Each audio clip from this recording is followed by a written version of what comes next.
Today is the day the students take part in the vocation awakening ceremony. To awaken a vocation, they only need to touch the awakening stone to unlock their vocation. Watching those before them all awaken into mundane vocations, a blonde-haired fellow with a cocky face named Fong Dung couldn't help but sneer. Look, just a bunch of useless people. I've been watching this whole time. If someone only awakened a support vocation, they'd at least not be this boring. No sooner had Fong Dung finished speaking than a group of sycophants nearby hurried to chime in. That's right. They're nothing like our brother Fong. He awakened and got the glorious martial vocation, Great Sword Warrior. A rare vocation like that. How could those commoners compare? While Fong Dung was still basking in the praise, someone suddenly shoved him hard in the shoulder. Before Fong Dung could speak, the sycophants jumped up like startled leeches. Who's the rude brat who dares touch Brother Fong? Sorry, I'm in a hurry, the other replied simply as he turned his head, but his bearing made others hesitate, causing those flatterers to fall silent for the moment. On Fong Dung's side, when he saw this person, he spread a vicious smile and muttered, "So it's him." His followers were puzzled, having assumed the arrogant-looking youth was some wealthy heir. My foot. Phong Dũng snapped in Anoyang. The Lam family was mysteriously wiped out a few years ago. Did you know? That kid is Lam Han, the illegitimate survivor of the Lam house. Indeed, the youth Fong Dung called the Lam family's illegitimate son is our protagonist. When Lam Han stepped up to the awakening pillar, many in the crowd sneered, with Fong Dung being the loudest. What a pity. One of the school's two former prodigies ended up like this. And he even dares to come awaken a vocation. Trash is always trash. What delusions. Lam Han only curled his lips slightly, not even bothering to let Fong Dung's words reach his ears. To him, that guy was just a weak rooster, crowing loudly from the sidelines. He thought being struck with a rare vocation made him so impressive. Then let Lam Han show him what true talent looks like.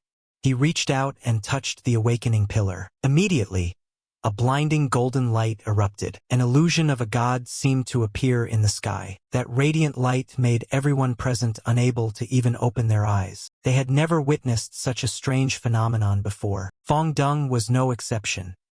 He ground his teeth in anger, thinking how could a useless person like Lam Han cause such an astonishing anomaly when awakening. If Lam Han truly rose, wouldn't the rare vocation he awakened become a joke? Soon after, the result appeared on the awakening pillar. Lam Han had awakened a hidden vocation, Beast Tamer. Those nearby laughed scornfully at the sight. A hidden vocation and its Beast Tamer? What a pity. There was that huge anomaly, and in the end he only awakened Beast Tamer. Should we call him a prodigy or junk? Lam Han intended to leave the awakening pillar, but when he turned he met Fong Dung's face and that provocative smile. Trash is always trash. Do you really think you can turn things around? You should know. If the beasts you summon aren't strong enough, you'll still be nothing but a piece of trash. Fong Dung was supremely confident, knowing that raising a powerful tamed beast would consume huge resources. Meanwhile, Lam Han was just the illegitimate survivor of a wiped-out family. Where would he get money to raise a tamed beast? Thinking this made Fong Dung even more aggressive. He spread his legs and sneered. If you crawl through my legs obediently, I'll pay to buy you a mad dog to bind with. Annoyed by his non-stop nagging, Lam Han irritably scratched at his ear. If a tiger doesn't roar, people will think it's a house cat. He hadn't meant to pay him any mind, but in this situation it wouldn't do to let his brazen mouth go unanswered. Oh, isn't this Fong Dung's little brother? Besides that vocation, what else do you have? No need to lend you money. With you here, why would I bother buying a mad dog? As soon as Fong Dung grasped the implication of Lam Han's words, he instantly flew into a rage. He clenched his fists, ground his teeth, and lunged forward, intending to seize the chance to smash Lam Han's face. Who would have expected that at that moment? Out of nowhere, a beautiful woman dashed in.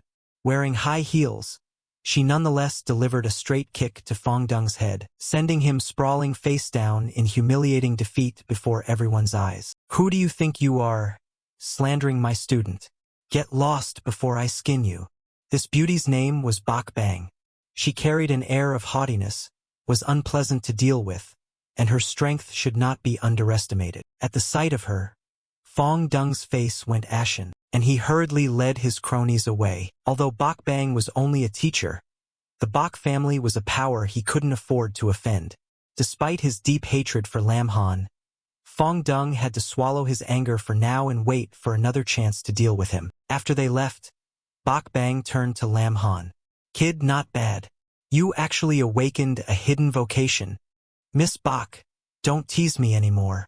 Lam Han scratched his head and forced a smile. Bok Bang's gaze immediately grew icy. Without another word, she clamped Lam Han by the throat. "You brat! How many times have I told you? Outside school you call me sister, and you dared sneak here to join the awakening ceremony. Bold. It hurts. It hurts." Lam Han felt like he was about to choke and quickly begged, "Sister Bang, please go easy on me." On hearing the two words, Sister Bang, Bok Bang was satisfied and released him. She then generously produced a card and handed it to Lam Han. "Beast tamers are a bottomless pit. Everyone knows that. There's money on this card. Take it and find a passable tamed beast for now. No matter what, you must first raise your own strength. Understood?" Lam Han accepted the card without ceremony and beamed. "Thanks, Sister Bang.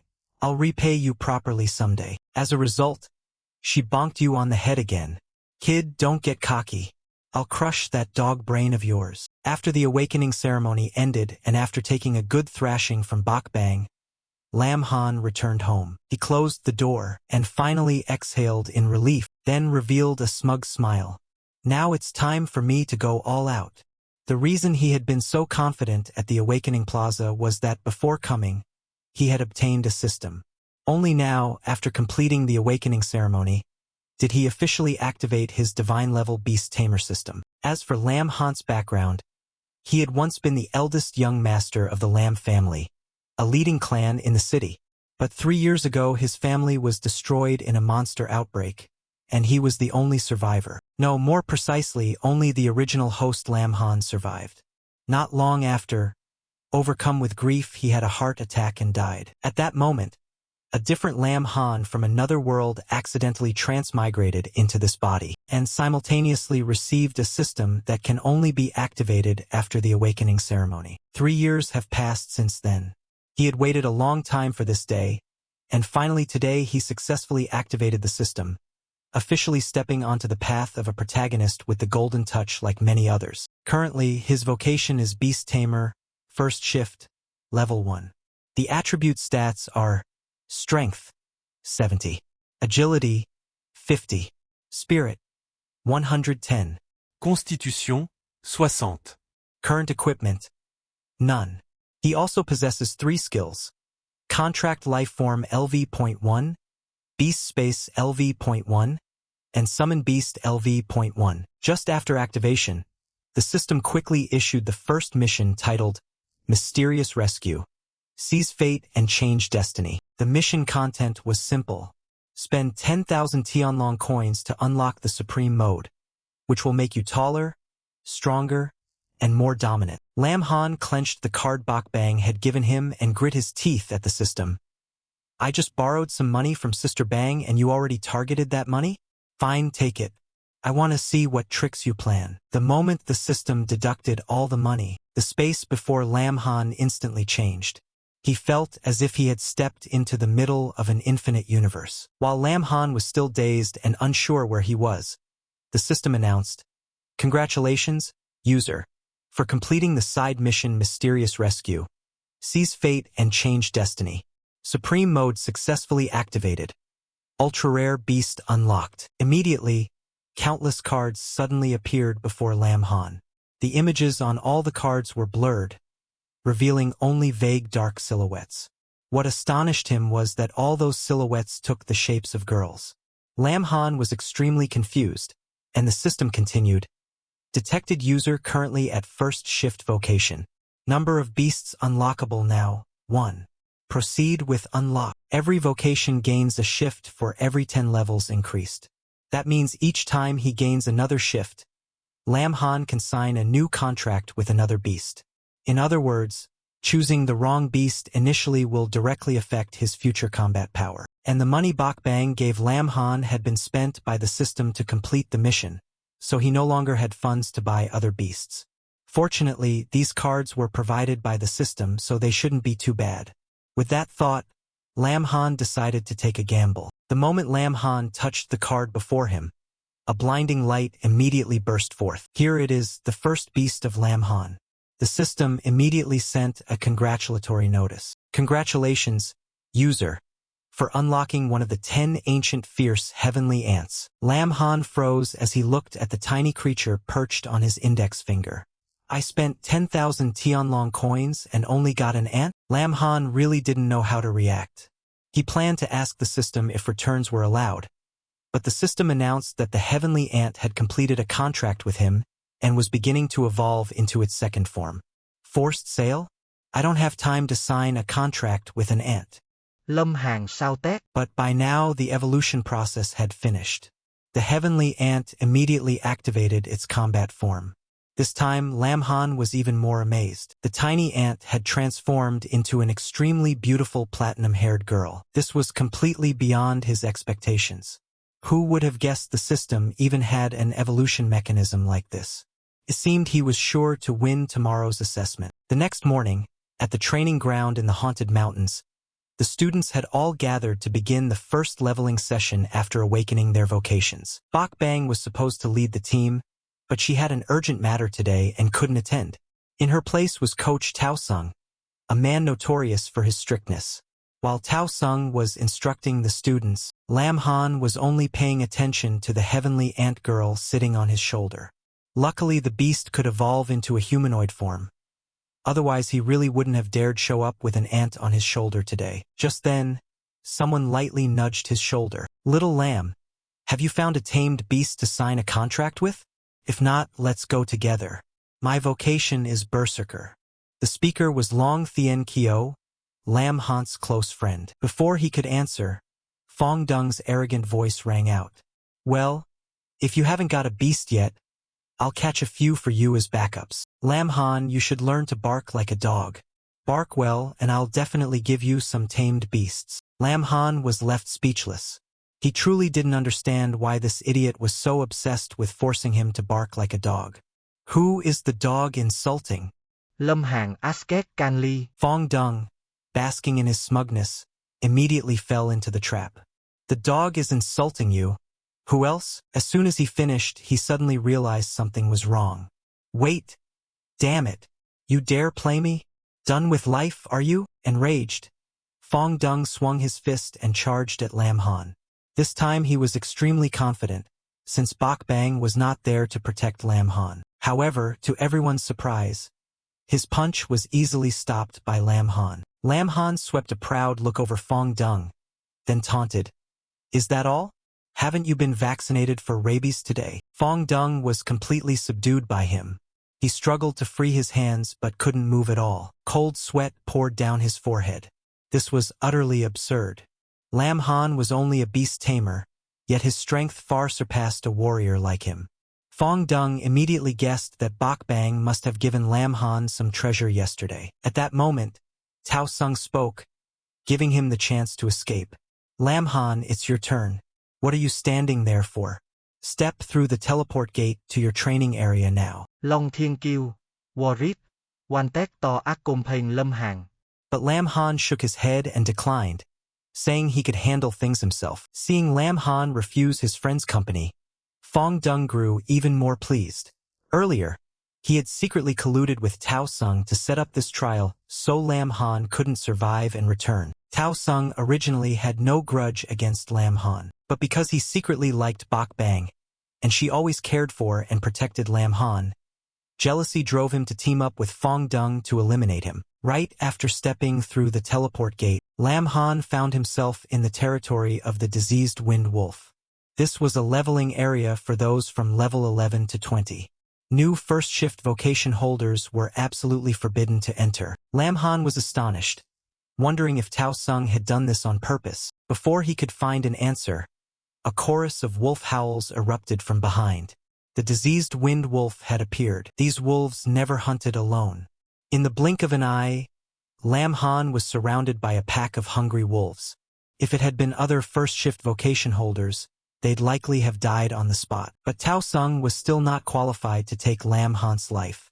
He poked the tiny girl on his shoulder and called, "Anat, wake up, there's work to do." Upon hearing his owner's call, the heavenly ant immediately woke up and shifted into combat form. This silver-haired girl with stunning amber eyes was the heavenly ant, whom Lam Han named Anat. Anat calmly stepped forward, blocking in front of Lam Han and facing the pack of diseased wind wolves with no trace of fear.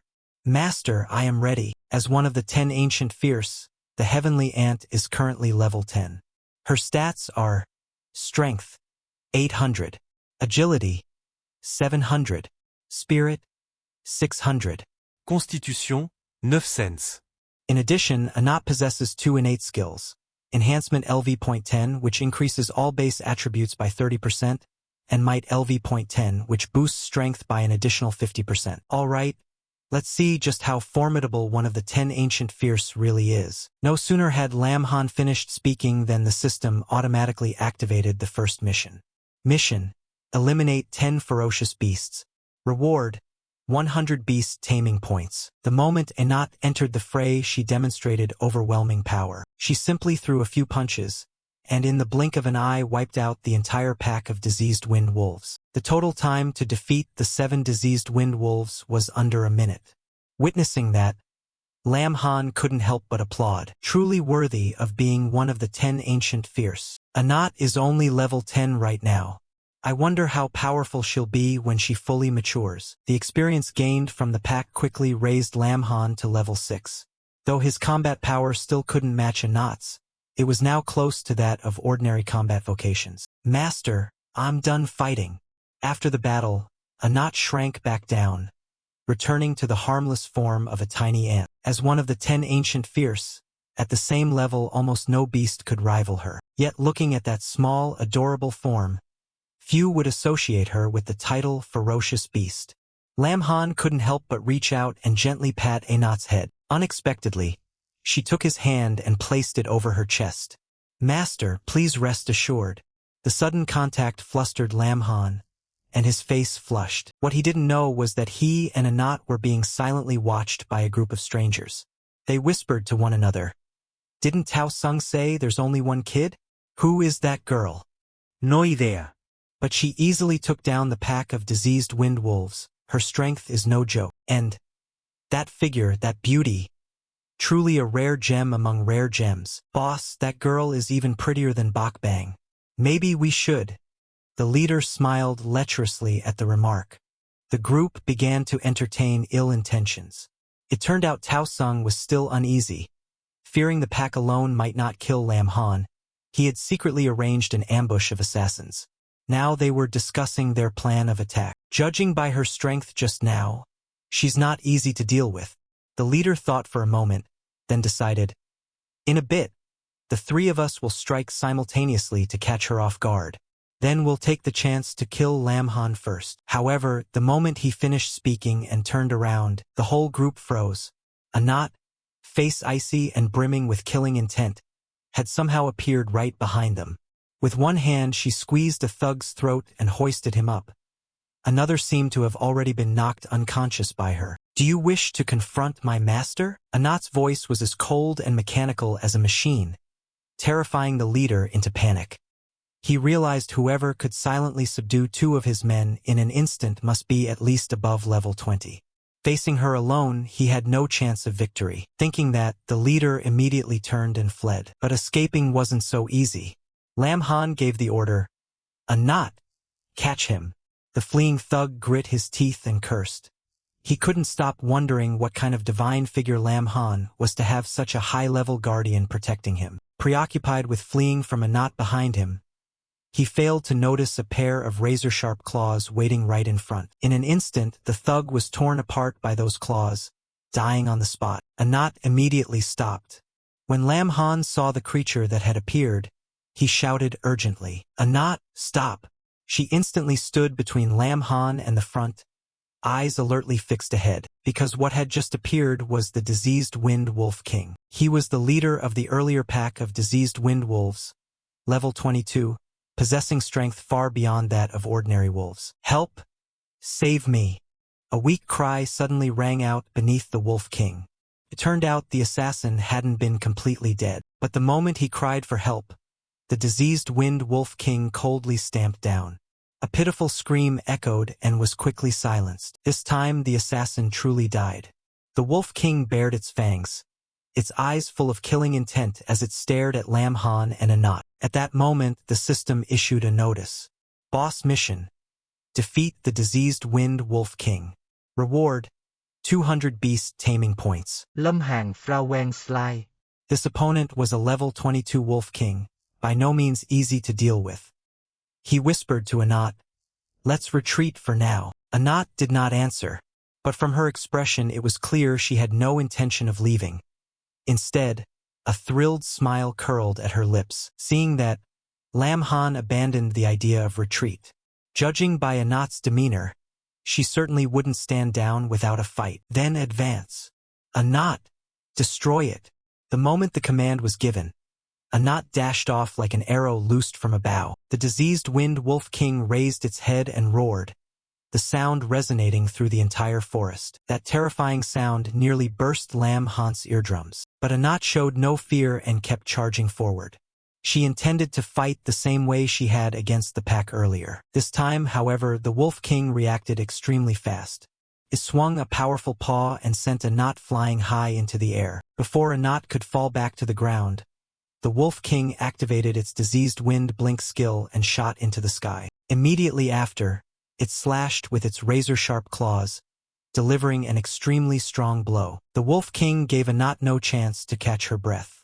It raised its sharp claws high and lunged again. The continuous, rain-like attacks left Anat barely able to defend herself, and she fell straight to the ground. Her body, already much smaller than her opponent's, now looked even more fragile. The diseased Wind Wolf continued to raise its claws and attack. It unleashed a succession of rapid strikes, not giving Anat a single moment to rest. Although she still tried to fight back, Lam Han could see his beast gradually slipping into a disadvantageous position. Indeed, the level gap between them was still too large. In a direct confrontation like this, Anat had no advantage. The diseased Wind Wolf King grew fiercer with each strike. At that moment, the other diseased wind wolves silently circled to the rear, preparing to ambush Lam Han. Truly no sportsmanship at all, Lam Han smirked. Fortunately, after continuously leveling up, his stats were now as strong as an ordinary warrior's. Without hesitation, Lam Han charged at the pack. In the blink of an eye, he had slain 2 of them. Since Anat had already killed 7 diseased wind wolves, the mission to eliminate 10 ferocious beasts was nearly complete. Riding his momentum, Lam Han grabbed a wolf's snout with both hands and unleashed his power, tearing its body in 2. At that moment, the system announcement sounded, "First mission completed. Reward: 100 beast taming points." Immediately after receiving the reward, Lam Han used all the points to unlock the active skill Frenzy for Anat. This is a special skill of the Heavenly Ant and requires spending 100 beast taming points to awaken. The skill's effect is a burst attack that deals damage equal to 100% of the user's strength to the target, with a 5-minute cooldown. Upon receiving his master's command, Anat immediately activated the skill. In an instant, she vanished from the diseased Wind Wolf King's sight. Having held absolute dominance, the Wolf King suddenly lost track of its opponent and instantly grew furious. It frantically scanned all directions but still couldn't find any trace of Anat. At that very moment, Anat suddenly appeared behind it, with such speed that the enemy had no time to react. The moment the Wolf King fell into her sights, Anat channeled all her power into a single strike. A ripping sound cut through the air. The Wolf King's massive body was torn apart in an instant. The system immediately announced, "Boss mission completed. Reward: 200 beast taming points and 1,500 experience points." Staring at the motionless corpse of the diseased Wind Wolf King, Lam Han drew a deep breath. A level 22 Wolf King, and Anat killed it with a single blow. This is the true power of one of the 10 ancient fierce. Luckily, Anat is his ally. If she were an enemy, the consequences would have been absolutely terrifying. While Anat was still reveling in her victory, the system sent another notification. The system reported that several pieces of equipment dropped from the diseased wind wolves and the Wolf King, all of which have been automatically stored in the inventory. At that moment, Anat's frenzy state also ended. She immediately returned to her usual innocent appearance. Master, I killed all those dogs. Anat happily cheered and hurled herself into Lam Han's arms. Hey! Calm down a bit. Lâm Hàn xách ác qua đi ly. Feeling Anat's soft chest pressing against him, he blushed. Even so, he couldn't bring himself to push her away. However, it seemed that Anat's energy had been completely drained shortly after. Her eyes grew dreamy. Master, I'm so tired, so sleepy. No sooner had she spoken than Anat collapsed to the ground, quickly falling asleep and snoring softly. Lâm Hàn chút cơ. Gently patted her head. You did well. Rest for now. Afterward, Anat shrank down, returning to the form of a tiny ant and obediently perched on Lam Han's shoulder to rest. Once he had settled her, Lam Han began checking the inventory. Monsters can drop equipment. This system truly had turned his life into an online game just like his previous world. What made Lam Han most curious was the weapon that dropped from the diseased Wind Wolf King. It was Wolf Fang of Evil. Rarity: silver. Exclusive drop from the diseased Wind Wolf King. Level requirement: 22. Attributes: plus 50 strength and plus 80 agility. Max durability, 80. Additionally, this weapon has a special effect. When the wielder is in a wounded state, all attributes are increased by 50% for a short time, similar to a frenzy state. At the sight of the item's attributes, Lam Han's eyes lit up. My luck is truly defying heaven. Not only did the Wolf King drop equipment, the ordinary diseased wind wolves also left loot. It was the Ice Staff. Rarity: bronze. Random drop from normal monsters. Level requirement: 10. Attributes: 50 mana. Max durability, 50. The staff special effect is freeze. Each attack has a 30% chance to freeze the target for a short duration. Although this item isn't as valuable as the Wolf Fang of Evil, selling it would still fetch a decent sum. Lam Han was extremely pleased. He planned to wait for Anat to sleep enough and recover her strength before continuing to hunt monsters. That way he could both level up and get more equipment to sell for money. Then Lam Han opened his personal info panel to check his level. After completing 2 missions in succession, he had officially reached level 10. It was time to advance to the second tier. Otherwise he wouldn't be able to keep leveling. Lam Han clicked his tongue. I didn't expect that killing just one diseased Wind Wolf King would catapult my experience to the max. At first he had planned to continue hunting to bolster his strength and pick up some extra money. But it seemed that was no longer necessary. However, before leaving the area, Lam Han still had one task to do: interrogate the 2 surviving assassins to find the mastermind behind everything. It looked like the coming period would be anything but boring. A few hours later, outside the teleport gate, Tao Sung was already waiting with the medical team. Estimating that the students would soon finish the trial training and return, he immediately ordered everyone to be ready to check and treat them if necessary. But in Tao Sung's heart he harbored a very cruel thought. In his view, some people would not be lucky enough to survive and return, and Lam Han was one of them. Tao Sung. Just then, a loud shout rang out. He turned and saw Bak Bang approaching with an angry look on her face. Ms. Bak, why are you here? I'm just here to pick up the students after the trial. Let me handle it. Why do you have to come in person? Seeing Bak Bang, Tao Sung immediately smiled and stepped forward, pretending he had nothing to do with Lam Han being mistakenly teleported into a dangerous area. But Bak Bang had no intention of letting it go. She went straight to the point. About Lam Han's trial training.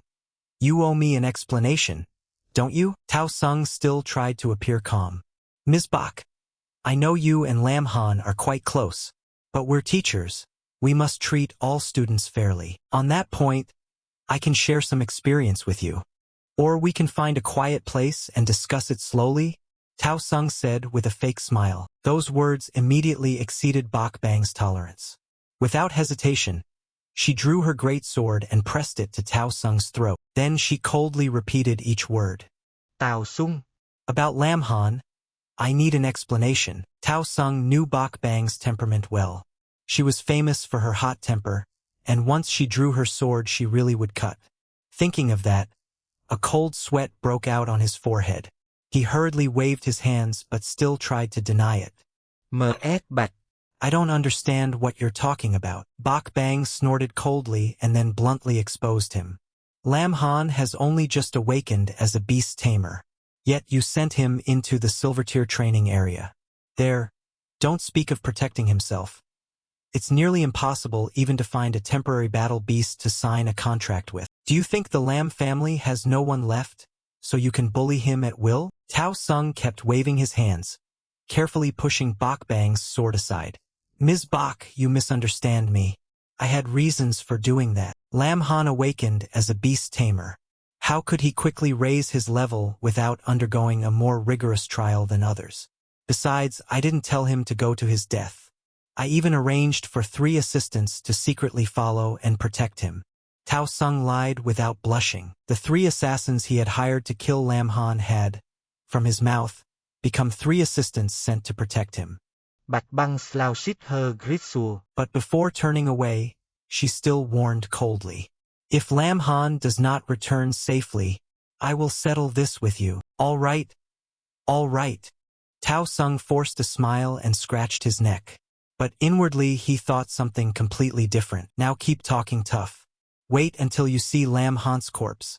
I want to see how long you can maintain that cold composure. Thinking this, Tao Sung imagined Bok Bang bowing before him. A vile smile unconsciously spread at the corner of his mouth. Just then, someone loudly announced, "The students who participated in the trial have returned." The first to step out of the teleport gate was Lan Lang Tuet. She had just awakened the rare storm mage vocation and was one of the school's top 2 prodigies. The moment she appeared, murmurs erupted outside. Oh my! It's Lan Lang Tuet.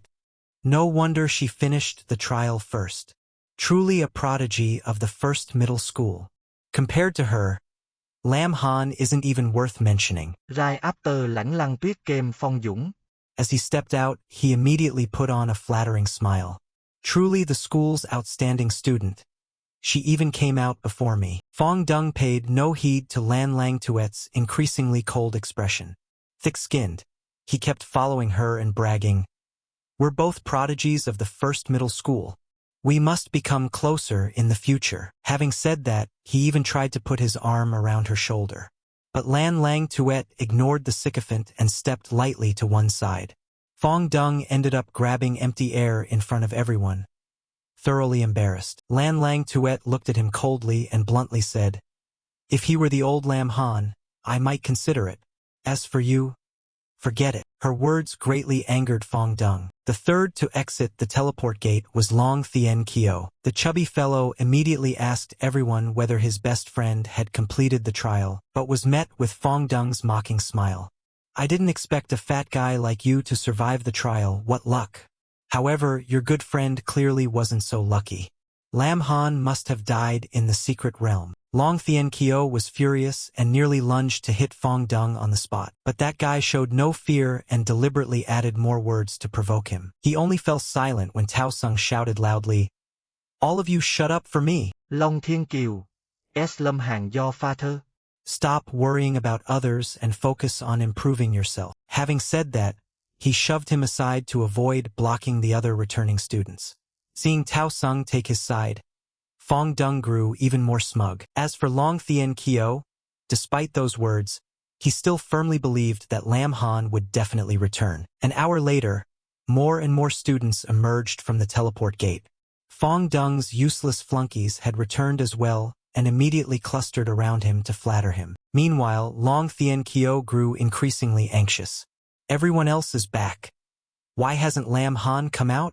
He paced back and forth in worry. Phong Dung's followers burst into laughter and began cursing that Lam Han had surely died in the secret realm. Early-stage beast tamers are very weak.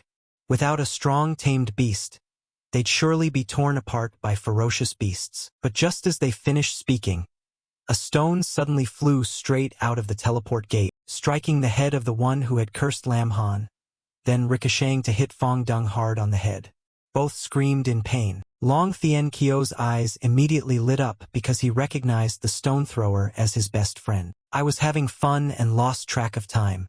Since when did the school get so many noisy dogs? Lam Han strolled out of the teleport gate, looking in no way injured, let alone dead. Long Thien Kyo hurriedly rushed over. Bak Bang saw Lam Han and breathed a sigh of relief. Not seeing him earlier had made her extremely tense.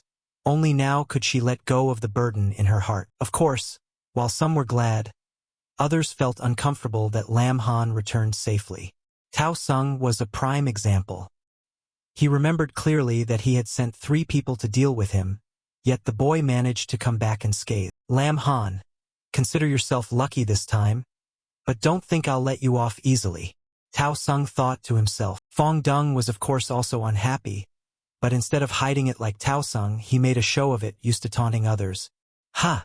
What use is a beast tamer without a tamed beast? Probably just hid in a corner the whole time. Before Lam Han could speak, Long Thien Kyo couldn't help but retort. Phong Dũng, are you stupid? Do you really think everyone is like you? Always being shielded by others. Phong Dũng snơ.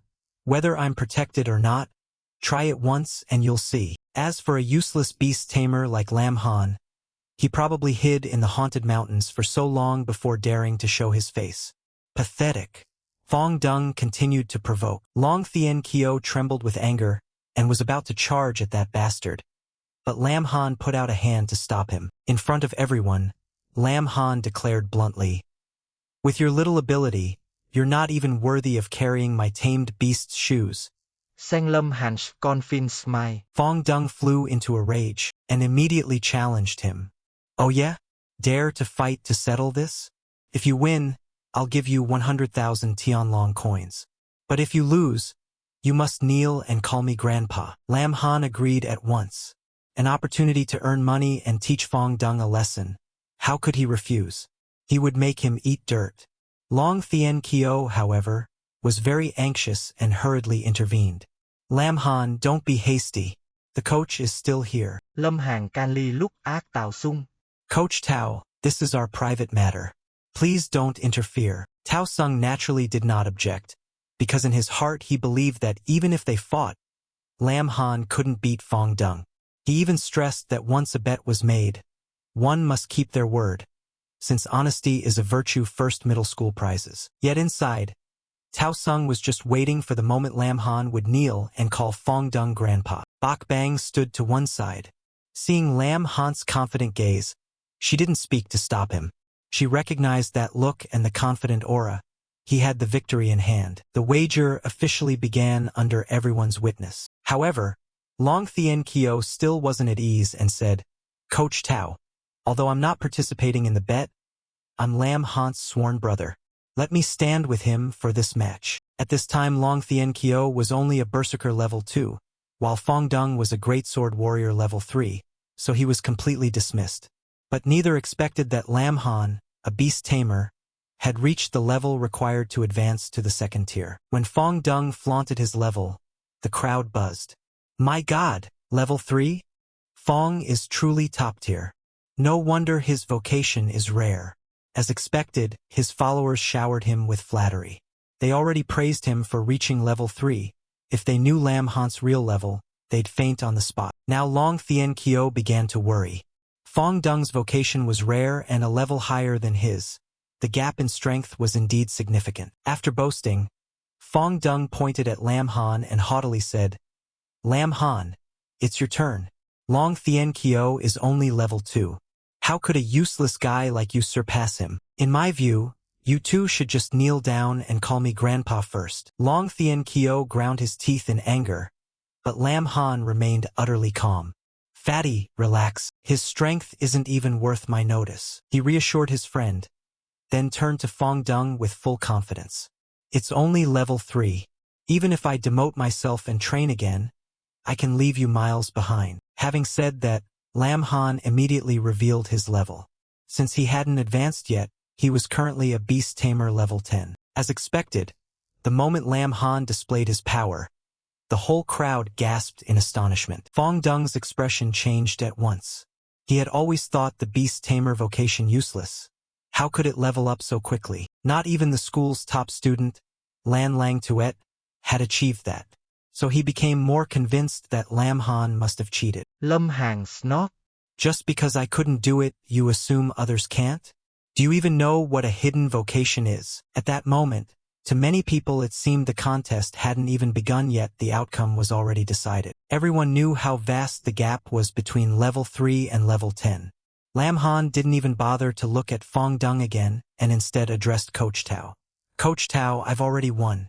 Do you remember you agreed to witness this bet? Please supervise Fong Dung and don't let him renege. On that note, Lam Han remembered something and added, oh right, I could reach level 10 thanks to the help of some teaching assistants. They spent a lot of effort protecting me. Please convey my thanks and respect to them. Upon hearing this, Tao Sung's face drained. He hadn't expected Lam Han to know he had sent people after him, and yet the boy returned unharmed. Tao Sung even worried Lam Han had captured his henchman and might use that to blackmail him. But Tao Sung had clawed his way to his position. He wouldn't allow some kid like Lam Han to ruin it. A vicious thought formed in his mind.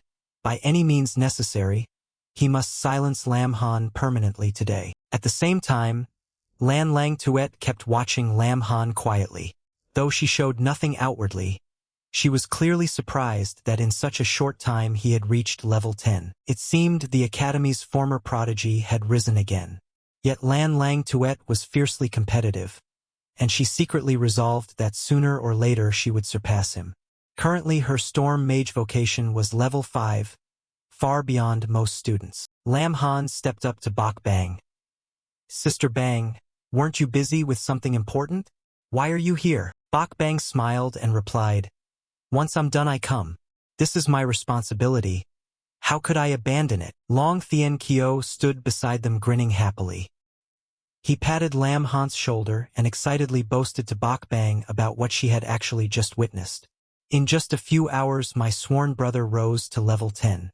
Give him a bit more time and he'll surely dominate the world. At that moment, Bok Bang's expression suddenly changed. What terrified her wasn't Lam Han's level but Tao Sung's sudden sneak attack from behind. The bastard's murderous intent was blatant. He intended to kill Lam Han before everyone. Bok Bang had no time to think. Facing Tao Sung's tremendously powerful punch, she only managed to shove Lam Han and Long Thien Kyo aside. Then Bok Bang bravely threw a punch to block the attack. Tao Sung, what do you think you're doing? Attacking a student violates academy rules, she shouted.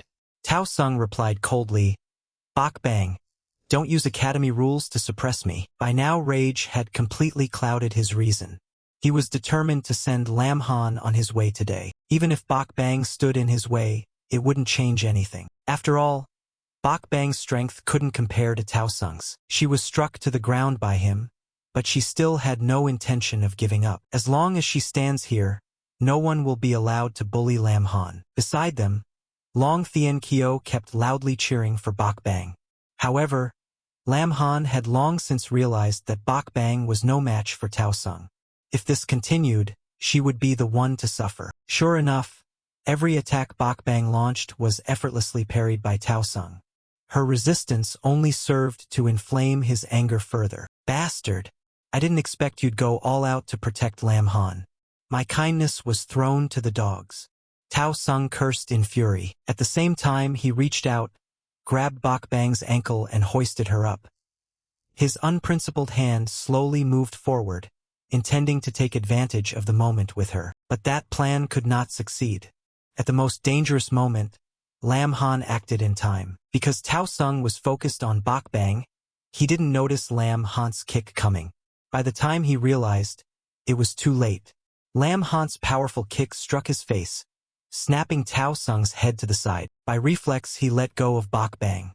She staggered, lost her balance and nearly fell to the ground.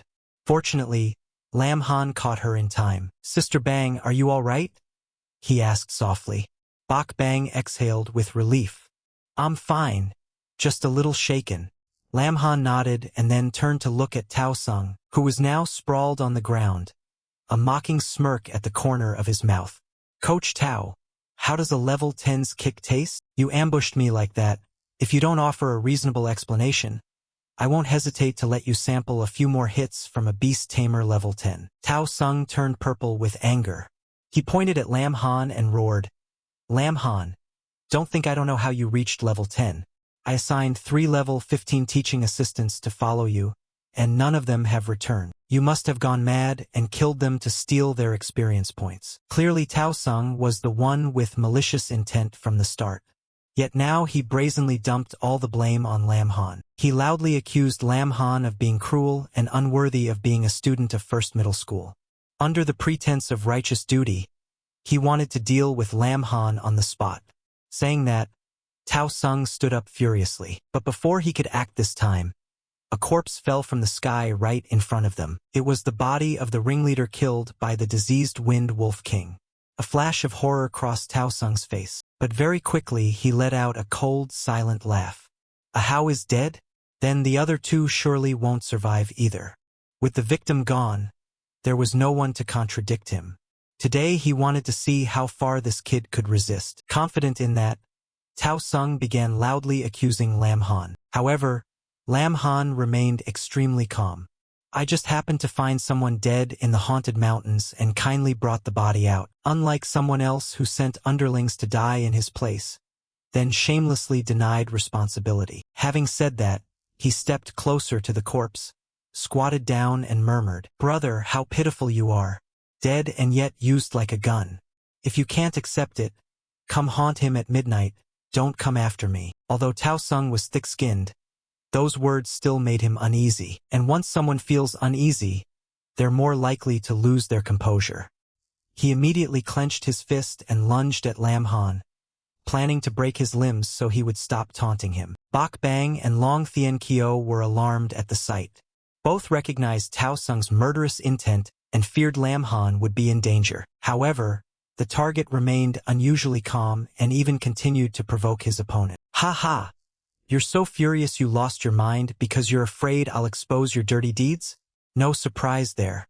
Who would expect a teacher to dare send people to harm his own student? As he spoke, Lam Han smoothly dodged Tao Sung's punch. Shut up. I did this to avenge Ahau.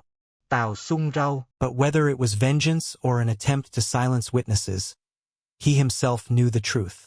Lam Han also clearly understood that Tao Sung genuinely wanted his life. However, after reaching level 10, both his strength and speed had increased dramatically. Faced with Tao Sung's barrage, Lam Han could still dodge with ease. On the other side, Fong Dung's crowd couldn't hide their vicious intent. They kept shouting, Coach Tao, teach him a lesson. The cheers only fanned the murderous intent in Tao Sung. Moreover, since he hadn't landed a single hit so far, he unleashed a storm of punches in his fury. Yet even after speeding up his attacks, Tao Sung couldn't touch Lam Han. He began to be astonished. How could someone he always regarded as useless continuously evade his strikes? Even those with combat vocations at level 20 might not manage that. Conversely, though he hadn't been hit, Lam Han knew prolonging this would be disadvantageous. Tao Sung's power far exceeded his. In a direct confrontation, Lam Han stood no chance, but he never intended to rely solely on hand-to-hand moves to contend with him. With that thought, Lam Han immediately took the ice scepter he had just received from his inventory. This equipment required the user to be level 10, which he now qualified for. Holding the brand new weapon, Lam Han instantly launched a counterattack. Just as Tao Sung lunged forward, one of his legs was suddenly frozen solid by ice. While the opponent still hadn't grasped what was happening, Lam Han charged in. He delivered an extremely powerful kick, sending Tao Sung flying backward and crashing hard into the rock wall behind him. Fortunately, after leveling up, Lam Han's strength had risen significantly. Combined with the gear and spoils taken from the ferocious beasts, he could temporarily overpower Tao Sung. Otherwise, it would have been very difficult to find an opening so quickly. Although he'd landed a decisive blow, Lam Han had no intention of stopping. A knot had rested enough. After all, his current attribute stats were still somewhat lower than Tao Sung's. But if a knot intervened, Tao Sung would have no choice but to endure. Without hesitino, Lâm Hàn immediatan sumon a nhất. She had reached level 13.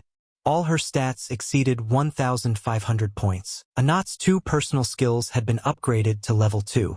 More importantly, she was furious that Tao Sung had injured her master. Seeing Anat speed toward him like an arrow, Tao Sung's face changed immediately. The distance between them was now too close, forcing him to hastily erect a shield in defense. When the two forces collided, A violente explosion érupted. the shockwave and blinding light left everyone present stunned. The outcome was obvious. Tao Sung's shield could not withstand Anat's tremendous power. After all, she was one of the 10 ancient fierce. Long Thien Kyo was ecstatic at the sight. He gave a thumbs up and laughed loudly. Little lamb is truly amazing. I didn't expect you to hide a girl this powerful. Bok Bang also watched the unfolding scene intently. Though she showed no emotion outwardly, inside she couldn't stop wondering who Anat really was. Across from them, the students backing Tao Sung, led by Fong Dung, wore completely different expressions. Confused, astonished, and tinged with fear. Coach Tao got blasted away. What just happened? They murmured. At that moment, Anat suddenly raised her head and let out a roar. Lam Han immediately realized she had entered a bloodthirsty state, nearly losing her reason. He quickly ordered, Anat, return now. Hearing his command, Anat instantly sobered and obediently returned to his side. Her true identity was an ancient ferocious beast, exceptionally special. Lam Han didn't want to reveal her nature too soon, so he decided to retract Anat's power for now. Master, Anat stopped when you said, was Anat good? Just moments ago a terrifying beast that sent chills through everyone. Anat now reverted to an adorable form, nuzzling his hand for attention. Lâm Hàn smile. Very good. But first, turn back into an ant. Anat immediately nodded in agreement. Then she transformed back into her tiny original form. After that strike, took Tao Sung quite a while to stagger to his feet. Trembling, he pointed at Lam Han and shouted, Not only did you kill my teaching assistant, you colluded with outsiders to oppose me. A morally corrupt student like you must be severely punished. No sooner had he finished speaking than Tao Sung roared. The aura around him surged, but just as Tao Sung was about to strike Lam Han, a voice suddenly rang out, Wait! Immediately after, a figure descended calmly from above. With a single motion, the person placed a hand on Tao Sung's left shoulder and forced him to his knees. Coach Tao, the matter hasn't been fully investigated. Don't rush to condemn a student. Hearing that voice, Tao Sung's face changed at once. When he got a clear look at the newcomer, he became even more alarmed. It was the principal of First Middle School, Tu Kong Tan, a Chu Ma celestial master of level 56. Seeing the school's highest authority appear, Tao Sung immediately cried out, Principal, it was this guy. He killed the teaching assistant to steal experience points and level up. I intended to have him dealt with according to regulations, and he even tried to kill me back. People like him must be punished harshly. Tao Sung even asserted that the evidence was overwhelmingly clear and demanded Tu Kong Tan give a fair response. But Lam Han refused to sit still and be framed. He immediately replied, Anyone can make false accusations. Do you really think I ran around just to clear my name? Tu Kong Tan raised an eyebrow and calmly said, All right, then tell me. Lam Han nodded and asked him to examine the cause of death of the teaching assistant A Hao. Tư không thành com ly ác once. After a careful inspection, he found all the ribs in a house chest were crushed and the organs severely damaged. This was clearly a mortal wound inflicted by a large ferocious beast. Even so, Tao Sung refused to accept it. Even if the killing blow was from a beast, this still must be related to Lam Han. Otherwise, how did he bring the body here? He said, then rudely pointed at Lam Han's face. Lâm Hàn lâu ghét. Coach Tao, your talent for blaming others is really top-notch. It's a waste you aren't a chef with that skill. He continued calmly, I only happened to bring the teaching assistant's body back, yet you insist I'm the culprit. If you're so sure, why not say you were the one who sent him to assassinate me? Too bad his strength was too weak and the beast turned on him. Caught exposing Tao Sung in front of everyone, the latter was startled. Still, he immediately denied it.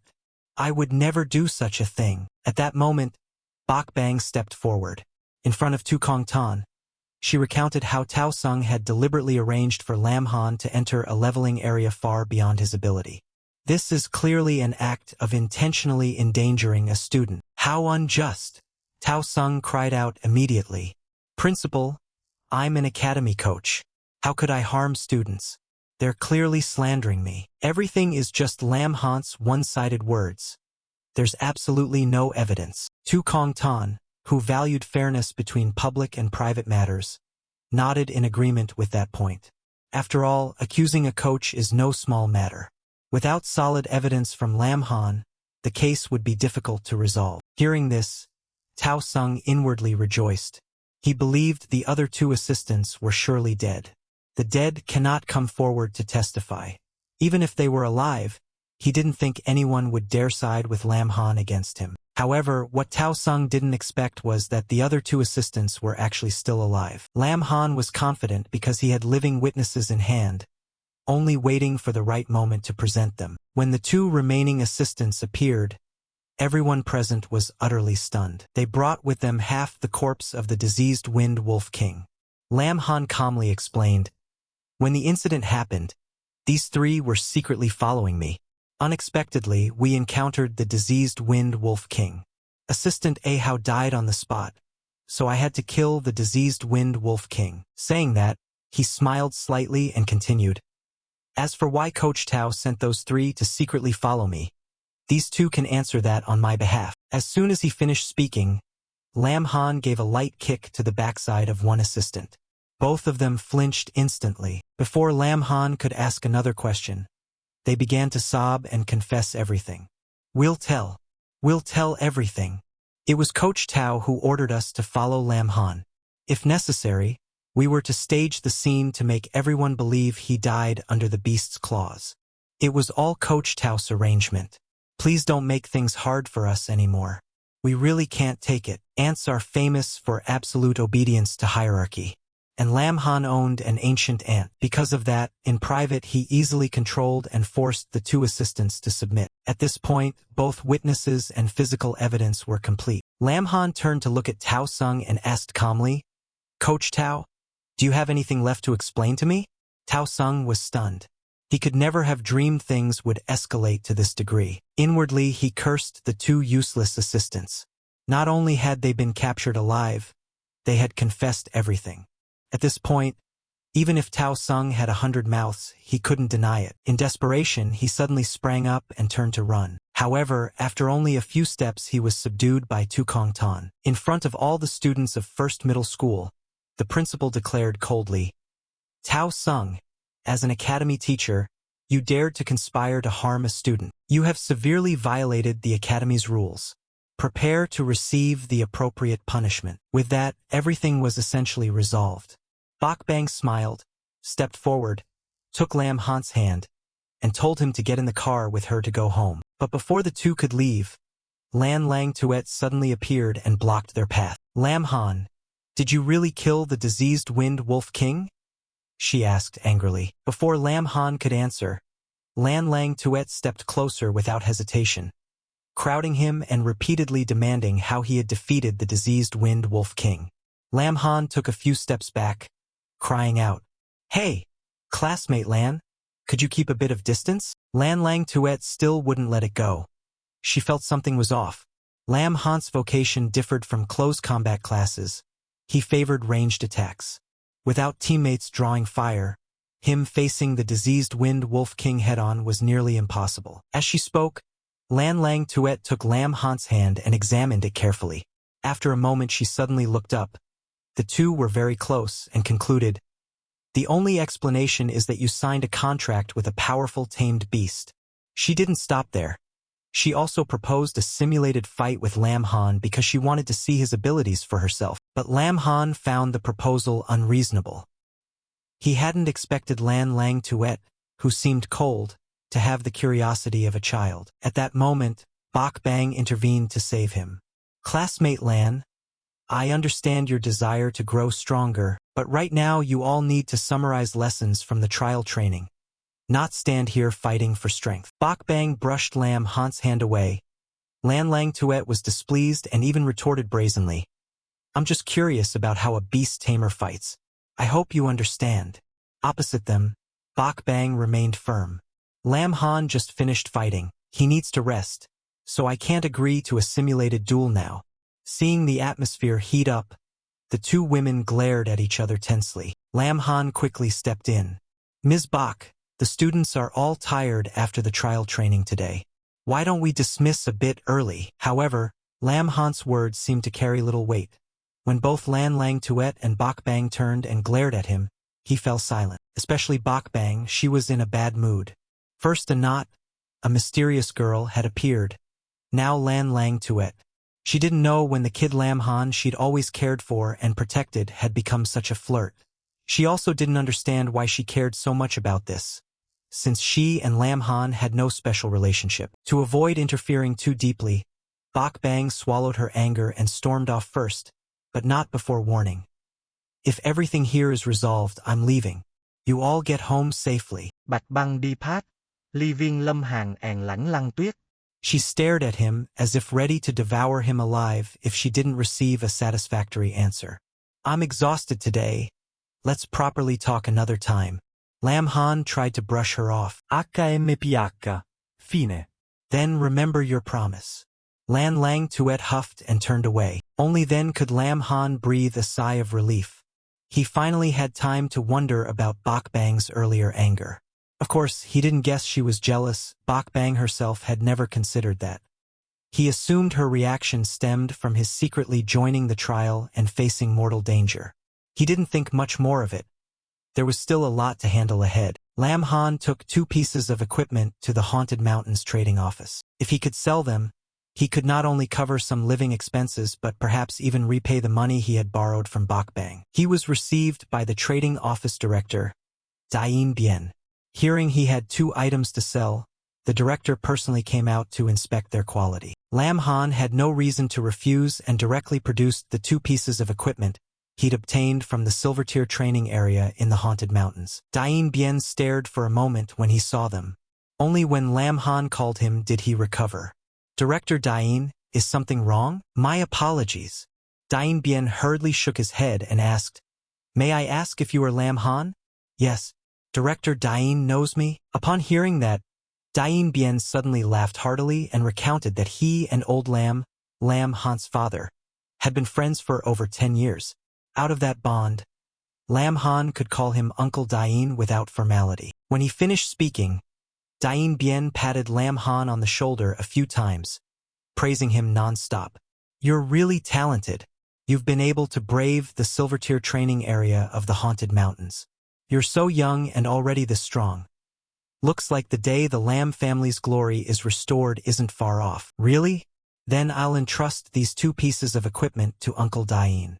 Lam Han tried to hide a sly smile. He hadn't expected to meet his father's friend here and wondered if he could use the chance to get a better price. Unexpectedly, the other party was a shrewd trader.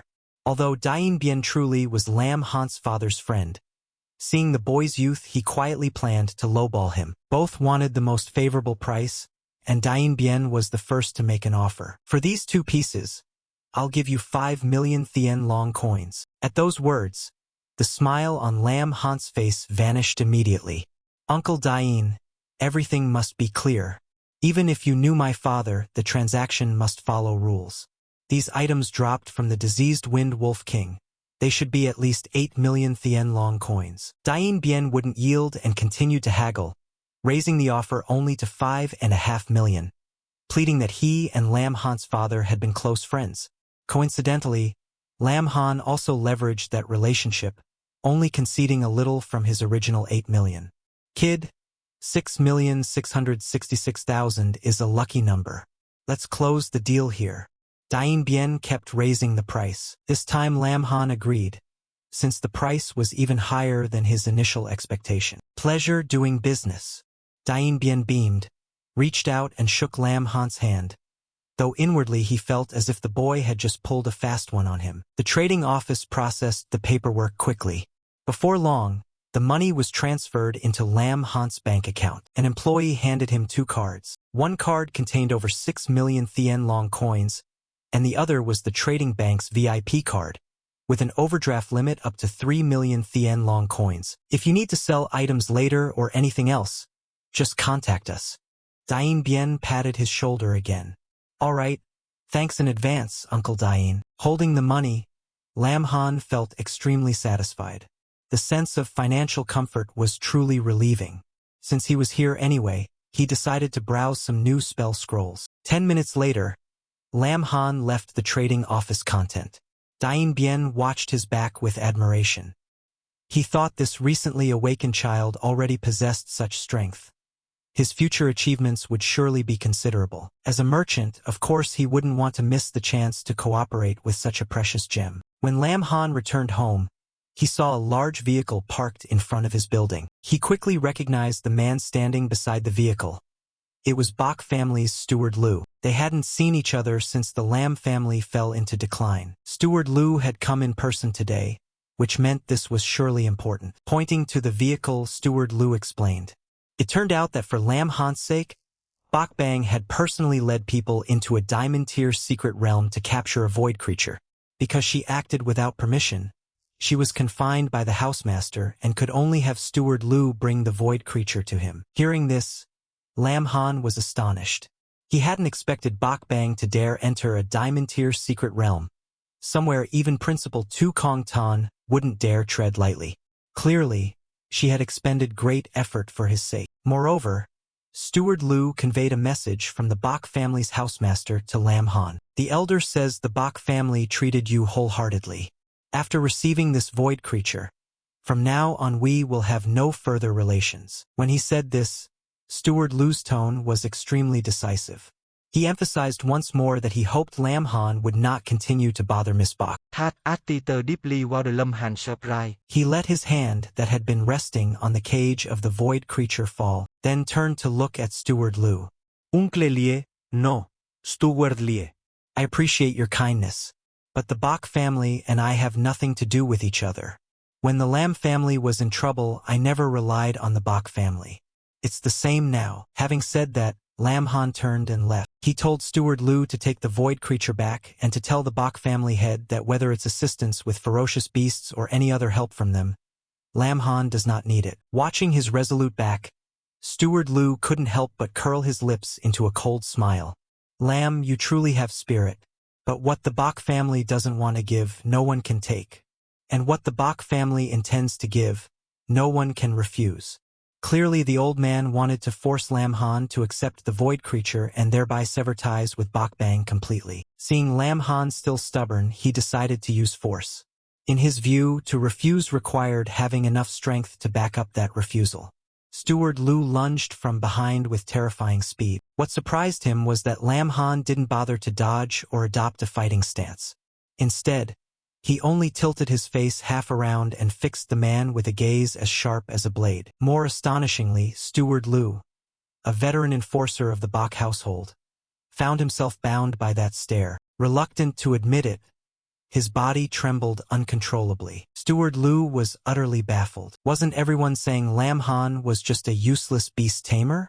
So why did he feel such fear toward the boy now? Steward Lu was unwilling and refused to accept being dominated by a mere inexperienced kid. Just then, Lam Han threw a bank card toward him. This contains the money Miss Bang once lent me. I'm returning both principal and interest now. Please thank Miss Bang on my behalf. But I, Lam Han, will not owe anyone. And don't act against me casually in the future. If it happens again, don't expect me to respect the old ties between the Lam and Bok families. Lam Han's voice was ice-cold. After saying that, he decisively turned and walked away, leaving Steward Lu standing dumbfounded with the bank card in his hand. He seemed unable to believe what he'd just heard and seen.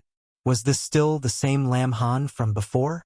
How could someone once deemed useless, from a fallen clan, suddenly possess such pride? After a tiring day, Lam Han finally returned home and sank onto his soft bed. Outwardly he acted tough, but claiming he wasn't bothered would be a lie.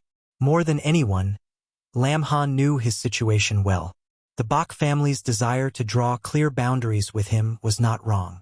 But with Bok Bang it was different. He had always kept his distance before, not wanting to trouble her. Still, being suppressed by the Bok family's people today left him uneasy. Thinking until his head ached, Lam Han decided to put everything aside and sleep. After all, when he woke he still had the vocation transfer mission to complete. After Lam Han fell asleep, a knot appeared in the form of a tiny ant, happily rubbing her head against his cheek. As if that wasn't enough, she transformed into a human form, gently hugged Lam Han and softly said, "Master, you've worked hard." With such a beauty by his side, Lam Han slept extremely well. The next morning, the first thing he did after waking was go to the vocation transfer shrine. On the way, Lam Han heard many whispers aimed at him. "Have you heard? First High School just awakened a very powerful beast tamer." "I heard. Beast tamers are supposed to be a useless vocation, yet he not only quickly reached level 10, he even defeated Tao Sung. Truly powerful enough to make people gawk in surprise. Do you think he'll come to do the vocation transfer mission today?" Lâm Hàn sai quy Ellie. Rumors really do spread fastest. Luckily none of these people know his face. He should stay low profile from now on to avoid more trouble. Lam Han followed the receptionist's guidance. Up to the second floor of the main hall, there stood a gigantic crystal. According to instructions, he only needed to place his hand on the crystal to see his vocation transfer mission. Lam Han felt a bit nervous. After all, this was his first time doing a vocation transfer mission, but it's only a level 10 vocation transfer mission, so it shouldn't be too hard. After Lam Han placed his hand on the crystal, the mission information quickly appeared before his eyes. Mission name: Thunder Bright of the Vanished Nation. Difficulty: 5 stars. Mission content: eliminate the Thunder Bright beast in the ancient ruins and collect at least 7 energy stones. The mission location: the Shattered Ruins. The fact that Lam Han had triggered a 5-star vocation transfer mission was simultaneously announced to everyone present in the main hall. Everyone was astonished. That's the legendary Hell Tier difficulty. Without hiring mercenaries for support, it's almost impossible to complete. As for Lam Han, upon seeing the mission details he fell silent. His first vocation transfer opened a 5-star mission. Truly his luck was so terrible there was nothing left to say. The murmurs around him rose again. Who was unlucky enough to trigger a 5-star mission? I wonder what vocation that person is to be so terrifying. Lam Han breathed a slight sigh of relief. Fortunately, the system only announced the mission content and not the recipient's identity. Otherwise, he'd face a lot more trouble. Now that the mission was accepted, he couldn't keep hesitating. At the desolate Shattered Ruins, in one corner of the ruins a few temporary huts had been set up. That was the mercenary gathering area. A mercenary sat complaining, "No one hires us for missions all day. This month we'll be surviving on plain water again." No sooner had he finished than he noticed Lam Han walking over. The others immediately whispered, "That kid's dressed pretty well. Could he be the young master of some clan come to do a mission? Looks like we found a fat sheep today." "Watch your words." "What fat sheep?"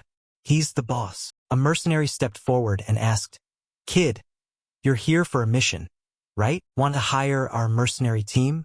Guaranteed quality. Since you're new, I'll give you a 20% discount." Lâm Hàn Flatty Ruffer. "No need," the mercenary continued to plead. "Prices are negotiable.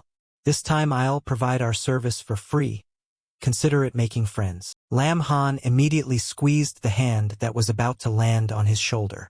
"I said no need. Keep dawdling and you'll risk losing an arm." Having said that, he hurled the man forcefully backward. In his mind, Lam Han thought, offering services for free out of the blue?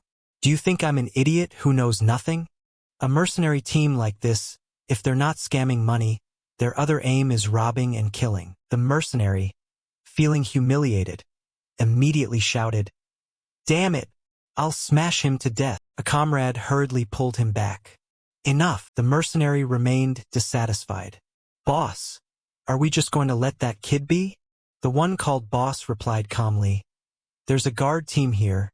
It's not suitable to act. No one can stop us. We can leave peacefully. Once that kid exits the safe zone, we'll deal with him then." Lam Han scanned the surroundings with his eyes. Is this the Shattered Ruins? Its style is completely different from the Haunted Mountains. Then he whispered, "Come out. Anat, we're ready to depart." Anat appeared happily and hugged Lam Han tightly. "Master, I'm ready." Lam Han smiled and soothed her. "Good. Today I'll let you have a proper fight." Just then, A new notification popped up before him. The system triggered another mission? The info panel quickly appeared. Congratulations, Master. You have activated a Lord-level mission. Mission name, Thunder Court Heart. Mission objective, hunt the Thunder Court Envoy and collect the Thunder Court Heart. The mission reward made Lam Han very pleased. 300 beast taming points. Not bad, not bad. This is a good item. Anat's power would be fully enhanced by these beast taming points. However, ahead was the vocation transfer mission, and he didn't know where the Thunder Court Envoy was. First finish the vocation transfer mission. Lam Han called Anat. We'll do the vocation transfer mission first, then come back to get more beast taming points for you. Not long after, Lam Han encountered a pack of Thunderbright beasts.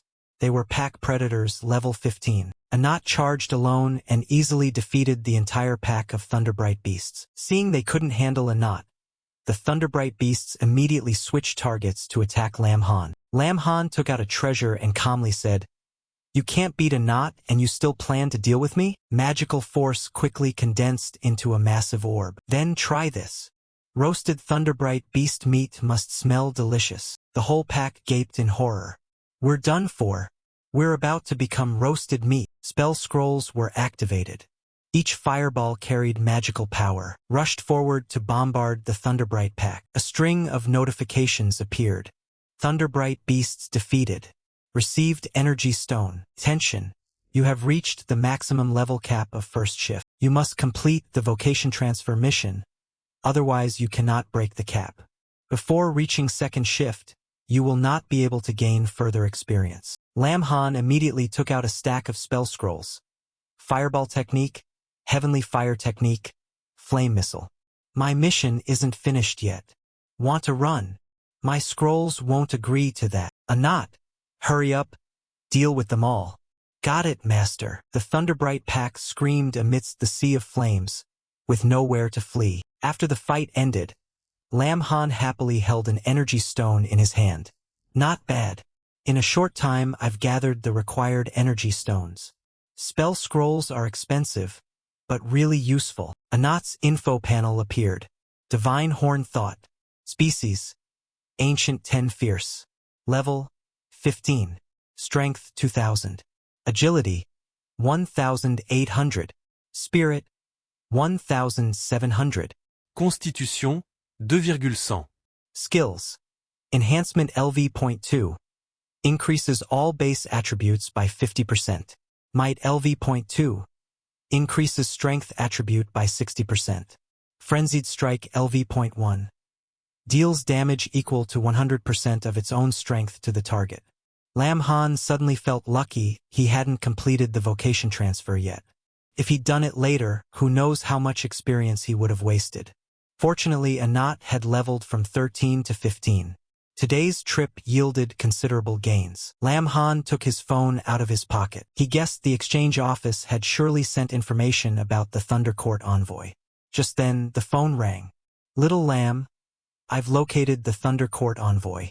I'll send it to you right away. However, the Thunder Court Envoy is very hard to deal with. If you haven't reached second shift or are below level 15, it's best not to go alone. Lam Han happily put the phone away and called, Anat, let's go. To collect beast taming points. Anat nodded immediately. All right, Master. In the distance, Lam Mai was still watching the two of them silently. A single spell scroll was worth tens of thousands of Tianlong currency. Along the way, Lam Han had used countless scrolls. This kid is really a big spender.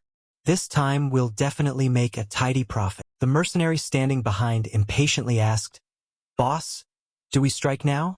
Lam Mai shook his head. Not yet. Let that kid gather a few more energy stones first. Besides, the girl beside him isn't easy to deal with either. Wait for them to exhaust a bit more before we act.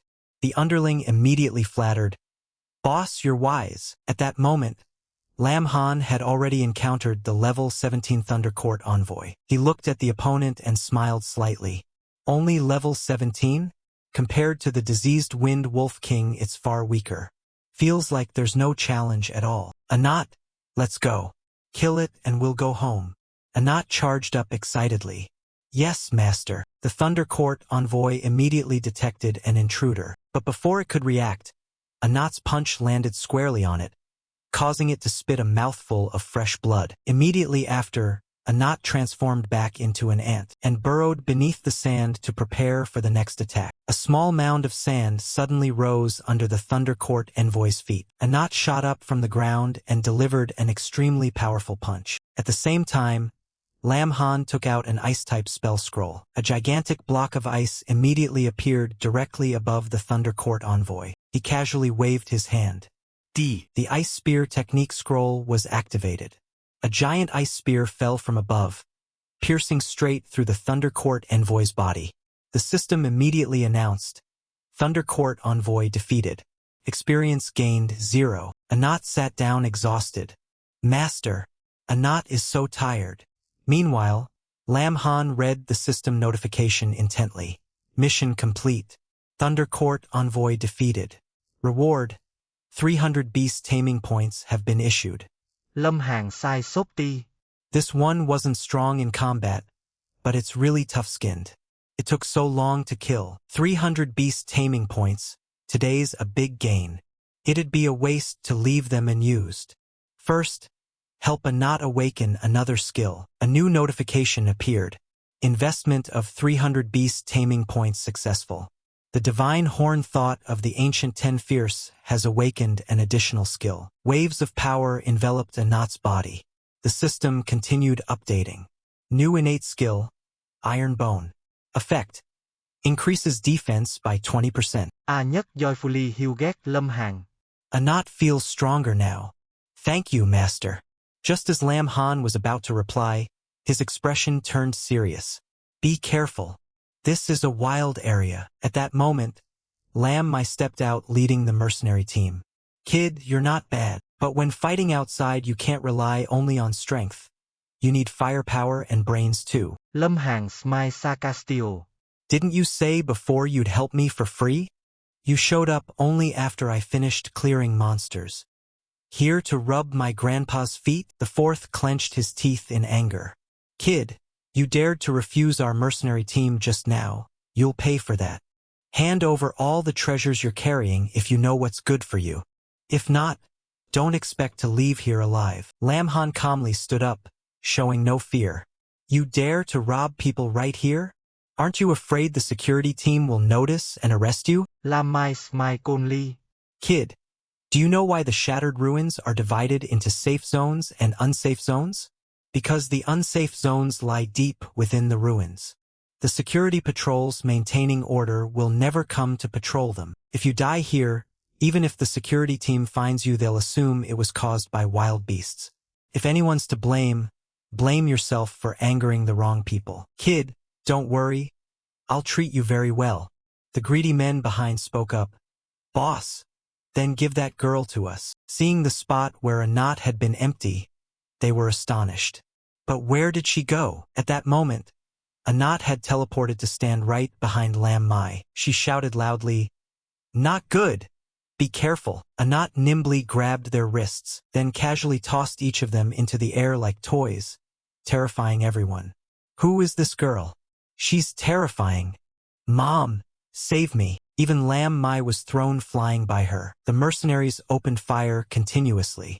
This girl is no ordinary opponent. Take her down quickly. What a pity. It's so hard to find someone this great, but you'd better still be alive to enjoy it.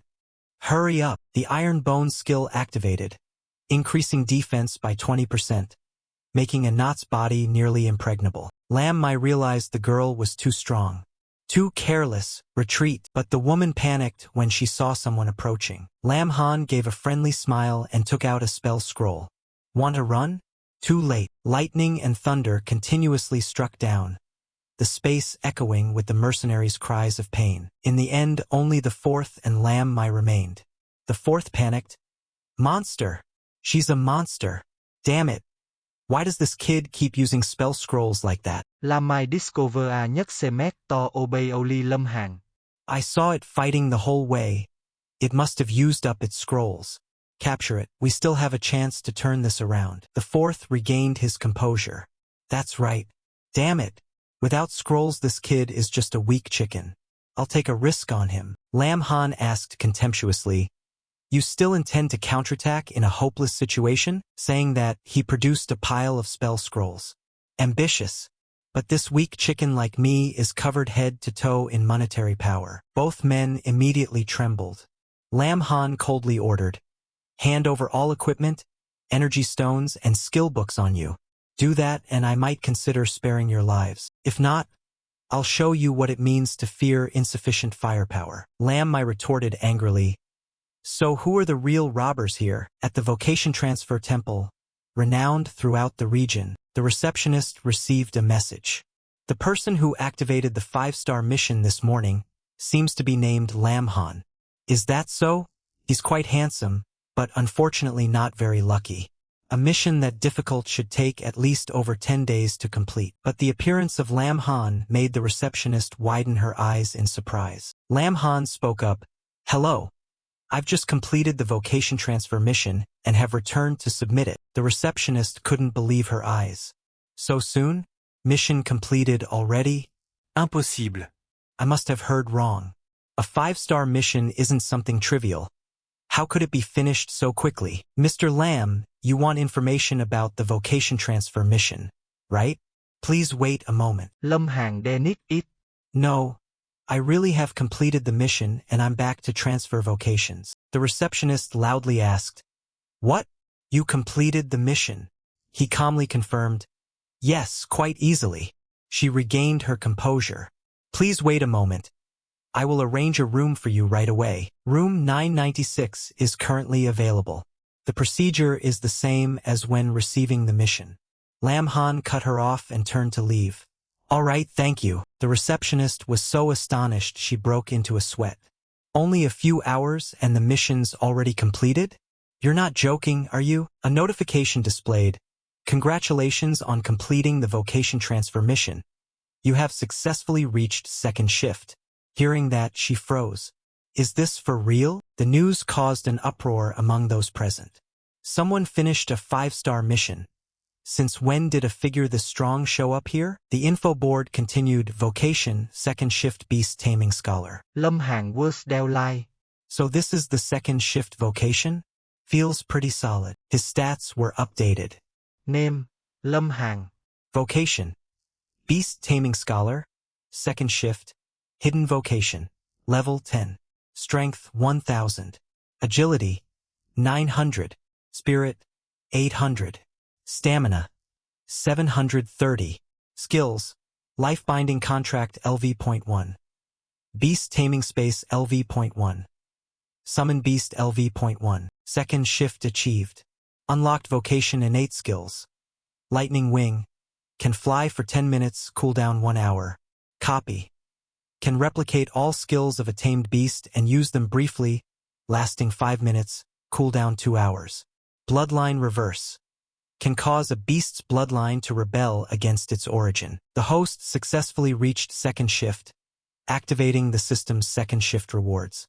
The host may choose one of the following skills. A. Fusion. Can fuse with a tamed beast, massively multiplying base power. B. Spirit Sync. Can communicate with wild beasts, increasing their affinity and raising the success rate of contract signing. C. Malicious Resonance. Detects creatures with hostile intent within a certain range, including humans with no cooldown. Lam Han quickly made his choice. These are the new skills after second shift. Lightning Wing, the copy skill. Let me test the power of the new skills. In an instant, the wings propelled him high into the air. Amazing! I can fly. Flying is an advanced skill, normally learned only from high-level skill books. Unexpectedly, he unlocked it immediately upon reaching second shift. Beast Tamer really lives up to being a hidden vocation. And the copy skill, so I can copy and use all a beast's skills? Even if it's only for 5 minutes, used at the right moment, it could decide the outcome of a battle.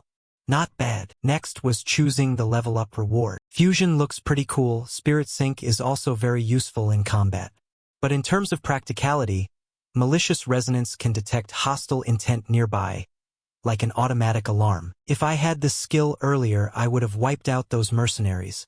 not given them a chance to ambush us. The system prompted, "Would you like to choose malicious resonance?" Lam Han immediately confirmed. This is the skill. Skill acquired, malicious resonance. After finishing everything, he stretched and yawned. A new notification appeared. What? A new mission already? But on second thought it made sense. After second shift, I should find a second tamed beast to contract with, and test the bloodline reverses effectiveness. A mission notification appeared. The host has successfully advanced to third shift beast taming scholar. Activated mission. Capture a tamed beast yourself and sign a contract. Mission reward. 500 beast taming points. Lam Han analyzed. I'm indeed strong in one-on-one fights, but my area of effect attack is somewhat lacking. Lightning-type attacks are powerful in that regard. If I get a lightning-tamed beast, it will certainly make up for that weakness. Looks like it's time to pay Uncle Dain a visit. Sell the spoils and also ask for some information while I'm at it. In the VIP room of the exchange, Dain Bien Ha gaped at the pile of treasures Lam Han brought. Little lamb, what kind of treasure did you just unearth? Behind Lam Han sat a small mountain sparkling with golden light. Lam Han smiled and replied, I just met a very kind group of people who gave me quite a few treasures. I'll sell these items. Please help me inventory them, Uncle Dain. Dain Bien Ha immediately ordered his staff. What are you standing there for? Go inventory the items and appraise them. Lâm Hàn was certainly polite. Although the lightning-bright beast dropped a fair amount of treasure, it couldn't compare to the fortune the mercenaries had accumulated. Luckily they came to their own deaths. Otherwise I couldn't have gotten this haul. Dain Bien concluded, Little lamb, the items you brought back are worth about 13 million Thien long coins. I'll arrange to transfer the full amount to your card immediately. Lâm Hàn asked, thanks, also. One more thing. I want to find a lightning-type tamed beast. Do you have any suggestions? Taking the card Lam Han handed him, Dain Bien pondered. A lightning-type tamed beast. Suddenly he remembered something. Right? I heard a few days ago, in Wuchao City, a lightning bird of extremely high quality appeared in the Thunder Forest. That lightning bird may carry an ancient bloodline, but everyone who tried to catch it returned empty-handed. Lam Han said excitedly, A lightning bird with an ancient bloodline? That perfectly fits my needs. Uncle Dain, any other information? Dain Bien signaled for a staff member to bring an item up. We don't have more information, but our exchange just bought a feather from a lightning bird. As long as you get within range of the lightning bird, this feather will glow. Lam Han said decisively, All right, I need it. Dain Bien closed the box and laughed. Little lamb, in business there have to be buyers and sellers, right? If you really want it, I'll sell it to you at a friendly price. Only 1 million Thien long coins. Lam Han secretly broke out in a sweat. Just a tattered feather and it costs 1 million? With that I could buy a dozen spell scrolls. Why not just rob it? But it was the only lead to find the lightning bird. He gritted his teeth and decided. Fine, 1 million it is. I'll buy it. Dain Bien grinned at the sale. Thank you, valued customer. Lam Han comforted himself. If this feather improves my chances of finding the lightning bird, spending 1 million is worth it. After that, he entered the Thunder Forest. This area is home to thunderclap leopards and also serves as a leveling zone for bronze and silver players. Recommended levels ranging from 10 to 20. Lâm Hàn ri can điền biển Hoa Niên. Remember, as long as you step within 10 meters of the lightning bird, the feather will light up. 10 meters, but nothing happened. Angry, Lam Han threw the box to the ground. I've been cheated. I could see the lightning bird with my own eyes from nearly 10 meters. What do I need this feather for? Thinking of the money he'd spent, he picked the box up anyway. Oh well, I've already spent 1 million.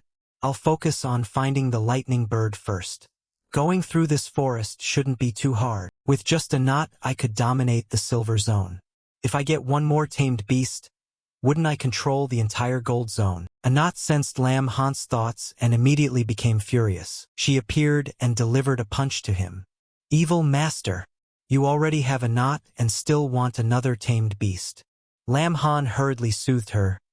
All right, don't be mad. At that moment, cries for help echoed throughout the forest. Help! A girl was being chased by a pack of ferocious beasts. The beast behind her was a level 19 thunderclap leopard. The girl's name was Tame Vi, level 10, vocation pursuit grandmaster.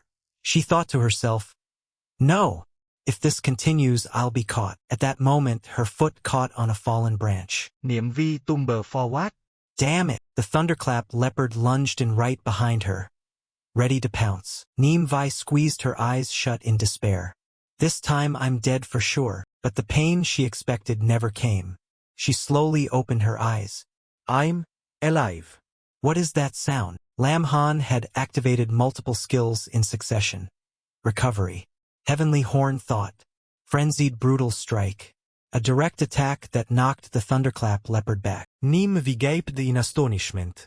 What just happened? Lam Han stepped forward and asked, "Are you all right?" Tame Vi replied, "I'm fine." Inside she was shaken. One strike sent the thunderclap leopard flying. Who exactly is this person? She warned anxiously. The thunderclap leopard isn't that easy to deal with. Let's take this chance to run. Lâm Hàn ri mai cam. You mean that big cat? Don't worry. Someone will handle it. Anat instantly reverted to her heavenly horn thought form. Her body rapidly enlarged, becoming gigantic, and she charged at the thunderclap leopard. With a single bite, she clamped down on the opponent's body. The thunderclap leopard thrashed wildly but couldn't free itself. Lam Han watched from a distance. I didn't expect that when Anat uses iron bone in heavenly horn thought form, her body can enlarge even more. In that state, Anat looked like a real ferocious beast. Tame Vi was terrified. Another ferocious beast? Lam Han reached out toward her. Are you hurt? Can you stand up? The moment Tame Vi grabbed his hand, she immediately pulled him and ran. That little ant can restrain a thunderclap leopard. It's at least a level 20 beast. Hurry, before it notices us.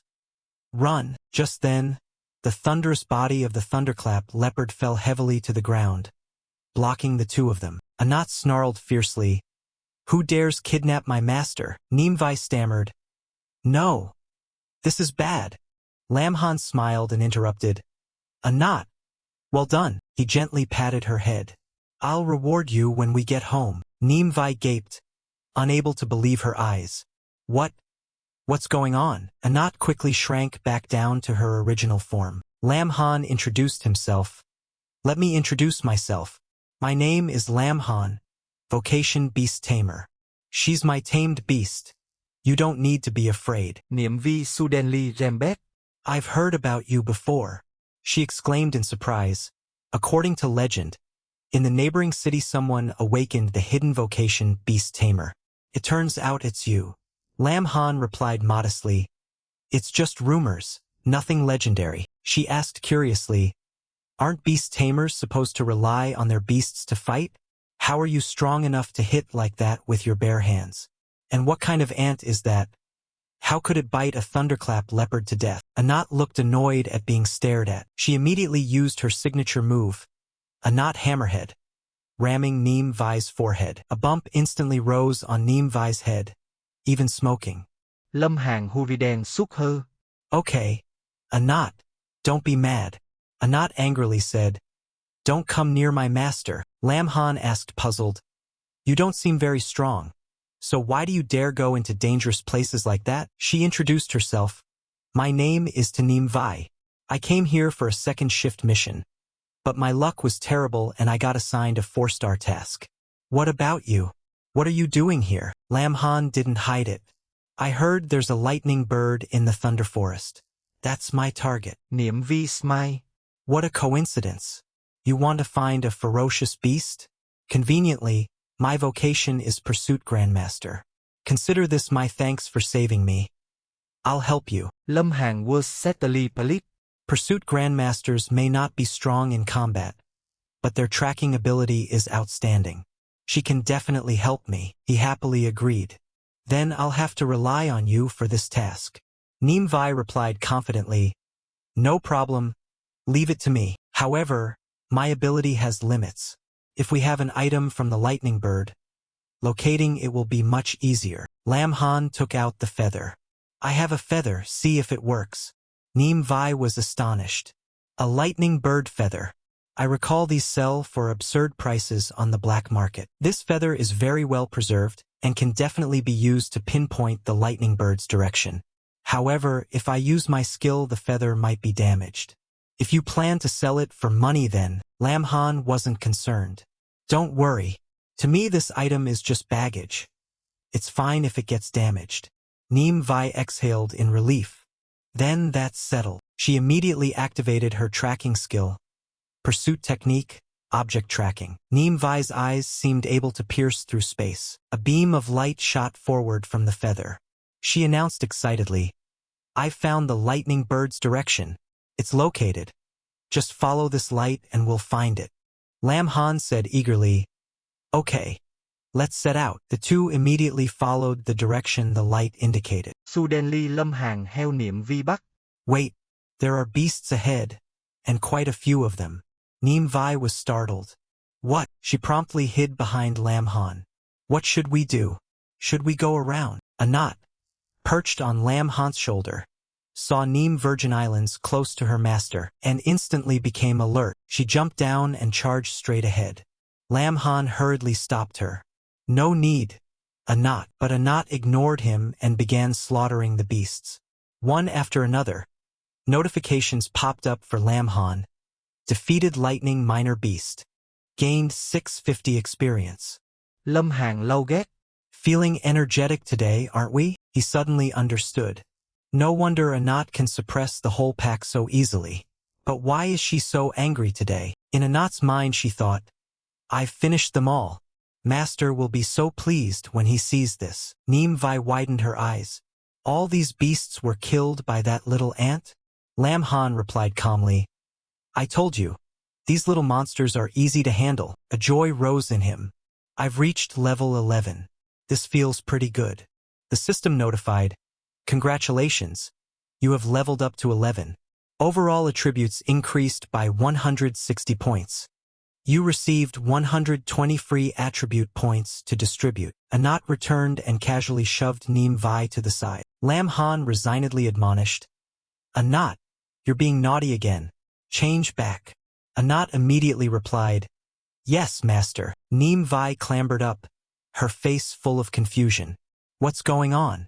Could beasts have ambushed us? She turned and saw a knot had transformed into a giant ant. Neem Vi was at a loss for words. After brushing the dirt off herself, she breathed a sigh of relief. So it was just the little ant. You scared me to death. Lam Han said, A knot. Change back to your original form. It'll be easier to move that way. Along the way, Neem Vi kept feeling a chill down her spine. Why do I feel like this little ant is targeting me? Could it just be my imagination? A nhất Seteli Habo Resenten. How dare she use her beauty to lure my master? Let's see if I can bite her to death. Come here. I promise I won't actually kill you. Neem Vi could only reassure herself. It must be my imagination. Such a cute little ant couldn't possibly have bad intentions. She tried to befriend a knot. Little ant, come here and let sister pet you a bit. A knot immediately raised her claw, bristling with sharp spines. This woman is so annoying. I really want to beat her up, but I'm afraid she won't survive it. A knot cried out, Master, stop her. Save a knot. Lam Han leaned aside to avoid her and said helplessly, All right, if she keeps petting you, a knot will truly get angry. There are still many ferocious beasts ahead. A knot, go ahead and clear the way for us. Thus, as they pressed deeper into the Thunder Forest, Lam Han kept earning achievements. Defeated lightning armored insect. Gained 984 experience. Defeated electric wasp. Gained 1,284 experience. Defeated thundersteel boar. Gained 1,284 experience. Congratulations, you have reached level 12. Overall attributes increased. You received 120 free attribute points to allocate. Immediately after, the system continued, Congratulations, you have reached level 13. Congratulations, you have reached level 14. Congratulations, you have reached level 15. Lâm Hàn was đeo lai. Leveling up continuously feels amazing. The info panel updated. Name, Lâm Hàn. Vocation. Beast Taming Scholar. Second shift. Hidden vocation. Level 15. Strength 1820. Agility 1720. Spirit 1620. Constitution 1,550. Equipment. None. Skills Lifebond Contract LV1. Beast Space LV1. Summon Beast LV1. Malicious Resonance LV1. Lightning Wing LV1. Skill Copy LV1. Attribute points, free to allocate. Lam Han calculated inwardly. In such a short time I've reached level 15. It won't be long before I need to take the third shift mission. Meanwhile, Anat had also leveled up. Name, Anat. Race, Heavenly Horn Ant Bloodline. Ancient 10 Fierce. Level 18. Strength 2700. Agility 2300. Spirit 2200. Constitution 3,000. Lam Han smiled and praised. Anat, you've worked hard along the way. Neem Vi forced a smile. It wasn't just hard work. Before them lay countless carcasses of ferocious beasts. She continued. You two have practically cleared out the entire Thunder Forest. But because of that, we don't have to avoid beasts anymore.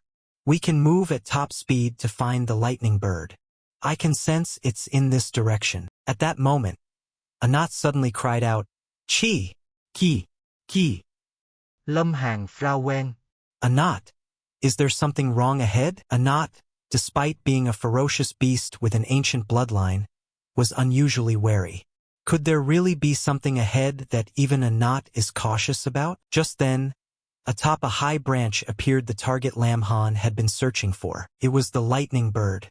A lightning bird, level 13. If we can successfully form a contract, today will be a big gain. The lightning bird named Thien Kok also noticed their presence. It immediately flapped its wings and flew upward. Oh no! It's escaping, Neem Vi said regretfully. Our vocations can't fly. We definitely can't catch up. After all that effort, we still let the lightning bird slip away. Lam Han smiled coldly as wings sprouted on his back. Who says I can't fly? He chased after Thien Kok as it flew, his thunder wings activating. Neem Vi below was completely shocked. What? The distance between Lam Han and Thien Kok steadily decreased. He called up from below. Hey, lightning bird, consider becoming my tamed beast. Room and board included. Thien Kok chirped once, as if asking a question. It hurriedly flapped its wings and flew away, escaping the fate of being exploited by capitalists. Lâm Hàn was stunned. That was a strong reaction. This beast has quite a personality. Fine, let's play with it a bit. Neem Vi, wait here, he said. She below answered despondently. Okay, I'll wait here for you. He kept coaxing. Hey, you really don't want to be my tamed beast? Following me won't cost you anything. Lam Han's hand snatched and slid along its wing. He fumed. Damn it. It got away again. Thien Kok chose a suitable position in the air, condensing lightning to strike toward Lam Han. He sneered. Knowing you can't escape, you decided to risk your life? Admirable courage. The bolts of lightning kept expanding their area, but Lam Han showed no fear. Then I'll fight you into submission. He launched a punch using the skill restoration Berserk Strike, hitting the bird squarely in the face. Afterwards, Lam Han used a seal on Thien Kok, and finally succeeded in signing the contract. The info panel displayed Thunderbird. Species: Blue Thunder Frenzy Bird Branch. Level 13. Strength: 523. Agility: 768. Spirit: 622. Physique 502. He scoffed. A level 13 Thunderbird with only those stats. It's far inferior to Thien Jiak Gi. A system notification rang out. Contract signed successfully. Do you want to evolve the contracted target? Lâm Hàn suddenly remembered. Almost forgot. With a system here, getting stronger is as easy as flipping your hand. Evolve it. Thien Kok transformed into humanoid form. A message appeared. Evolution for Thunderbird successful. About to enter second form, Thunder Emperor. Thunder Emperor. Species: 10 Bao Ancient. Level 18. Strength 1,900. Agility 3,000. Spirit 2,400. Physique, 2,6 cents. Skills: Thunderstorm Level 1. Within a 1 kilometer radius, lightning will fall chaotically. Rapid Step increases agility by 40%. Lâm Hàn mát veo. No wonder it's a thunder beast. It jumped 5 levels at once. And that thunderstorm skill is truly like a wide-range annihilation weapon. She gently landed on the ground and took steps toward him. Then she bowed gracefully and greeted, "Greetings, master." Lam Han gaped at her ample bosom. Not bad. Truly a fearsome beast matching its name. Even more formidable than Anat. Anat, perched on his shoulder, pouted upon hearing that. Anat also enlarged to match the new opponent. The two glared at each other the moment they faced off. "What stinky bird dares steal my master?" Tien Kok immediately retorted, "No way. A tiny ant dares claim my master. One bite and I'll swallow you whole." Lam Han stepped in to mediate. "All right, from now on we're one family. Don't be jealous anymore. Anat, you transformed first, so be the elder sister and yield to her." Tien Kok stepped forward and asked, "Master, could you give me a name?" He considered. "You're a lightning bird.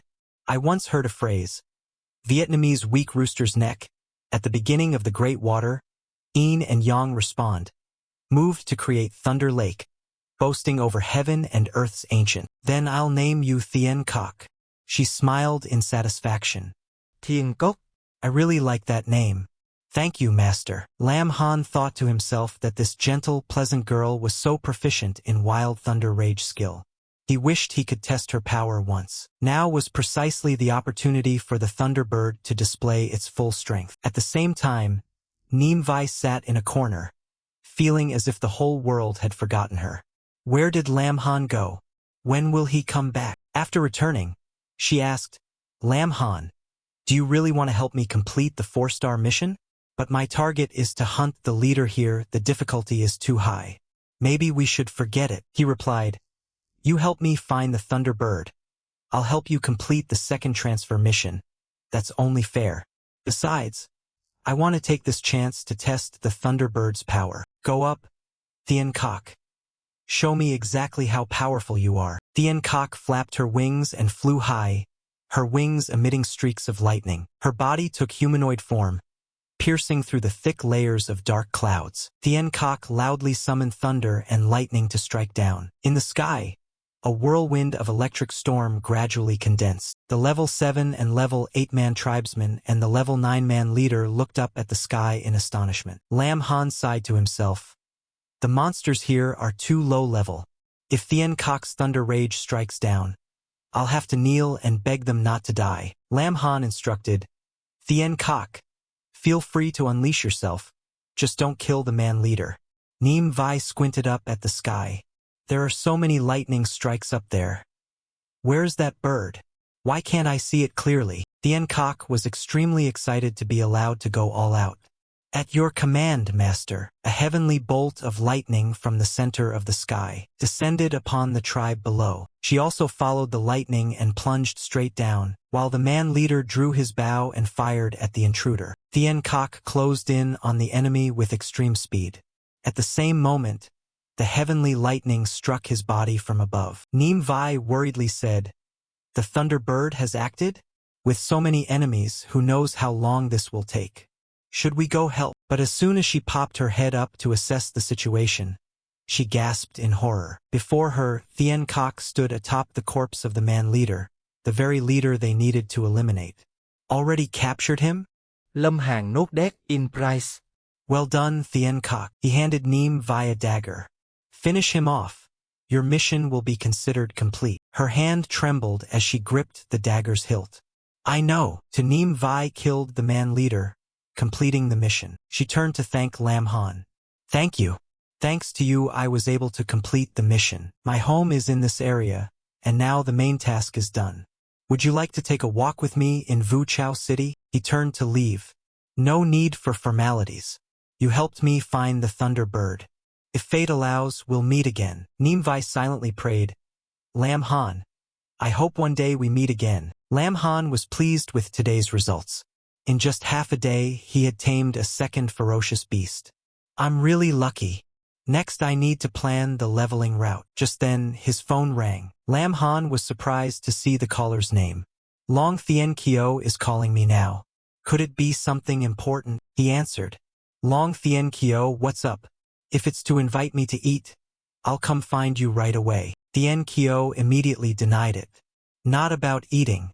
I have something important to tell you. Little lamb, have you ever heard of the Illusory Realm? The Illusory Realm is a simulated environment established by the Imperial Army. There they can simulate all kinds of battlefields, and also create various ferocious beasts for awakened people to fight. Although it cannot increase experience points, the place can be used to train skills and techniques. In a private room when they met again, Thien Kyo continued, so many people fight tooth and nail for a spot there. I asked my father to secure a place for you. Lâm Hàn calculate in Wali. Thien Cox and Anat's solo combat abilities were indeed strong, but their team coordination was still uncertain. This was the perfect opportunity for the two to train in the Illusory Realm. He unconsciously imagined the two of them coordinating together. Little sister, we must serve our master well. Big sister, we must serve our master well. Just imagining that made Lam Han nosebleed. Wait until they coordinate better. Then we'll think about it. Thien Kyo reminded him. Little lamb, I've sent the address to your phone. Drop by to try it when you have time. Lam Han replied bashfully. Sorry to trouble you again. Your family has helped me a lot these past years. Thien Kyo waved his hand. We're like family. When you're successful, don't forget your brothers.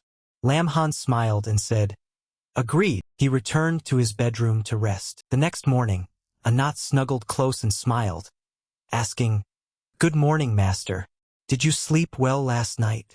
When Lam Han opened his eyes, he was greeted by a pair of ample breasts. Holy! Stimulating this early in the morning, Thien Kok hugged him from beside. It's still early, master. Go back to sleep. Lam Han felt he was suffocating. Is this a sweet siege? Anat immediately pushed Thien Kok away. You stinky bird. Doing that will stop master from breathing. Thien Kok replied calmly. If it were you instead, master would surely breathe more freely. After all, you're so tiny. Anat was furious. Tiny? I'm not tiny. Master already said I'm the elder sister. Thien Kok snờ. You don't even understand that? Seems your brain is as small as you are. Ridiculous. The two lunged at each other again, kicking up a cloud of dust. Lâm Hàn quát chét thèm helper. Though they looked like mature older sisters, their personalities were childish. Looks like I need to schedule coordination training for you two right away. At the Illusory Realm Experience Center, the receptionist led him into a briefing room. Mr. Lam, your identity has been successfully verified. Simply enter the cryopod to experience the Illusory Realm. You can choose instances of varying difficulty based on your current rank. If you break an instance record, you'll receive a reward. Lam Han thought to himself, since it's a military reward, it probably won't be too stingy. After he lay in the cryopod, the attendant smiled and said, Have a pleasant experience. An info panel appeared. Checking user. Identity verification successful. Name, Lâm Hàn. Profession, Beastmaster Scholar. Second transfer. Rank, 15. Recommended instance, Silver White tier. Proceed into the Silver White instance. Lâm Hàn chose ag. Anat, Thien Kok. Let's go. Both answered in unison, preparing for the new journey. System notification. You have successfully selected the Silver White instance. Loading instance. The loading progress quickly reached 100%. Instance loaded successfully. Wishing you a pleasant journey. The Illusory Realm's official arena activated. As soon as he entered, Lam Han encountered two wolves. Seeing 3 level 13 wolves, Lam Han laughed. Old friends. Anat charged forward impatiently. You stinky bird.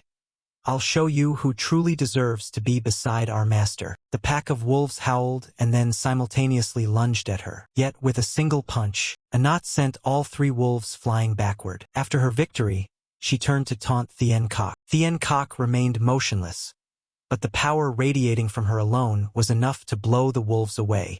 Bragging about such trivial things? Little ant, you're truly naive. Lightning began to gather in Thien Kok's hands. Let me show you what true power looks like. In an instant, the wolves were engulfed by the lightning. Seeing the two about to fight, Lam Han hurriedly stepped in to mediate.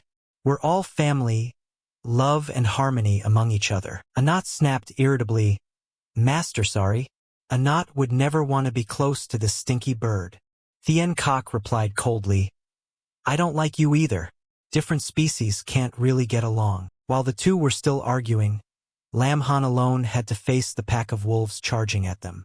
These two girls really have big personalities. Irritated, he threw a punch at the wolf pack. So even you lot are bullying me, huh? Seeing that, Anat and Thien Kok stopped squabbling and rushed over. Master, are you hurt? Thien Kok bowed her head in self-reproach. Sorry, Master. It's all because I didn't protect you well. Both were deeply remorseful. It's because we were too busy vying for favor that we forgot the Master's safety. After that, they decided to face the battle seriously. At that moment, the next wave of wolves appeared, all level 20. System announcement. Warning! The third wave of ferocious beasts is approaching. This machine will not cause physical harm to the user, but it will transmit pain sensations at a 1-to-1 ratio. If you feel you cannot continue, please stop the training immediately. Lam Han was very pleased.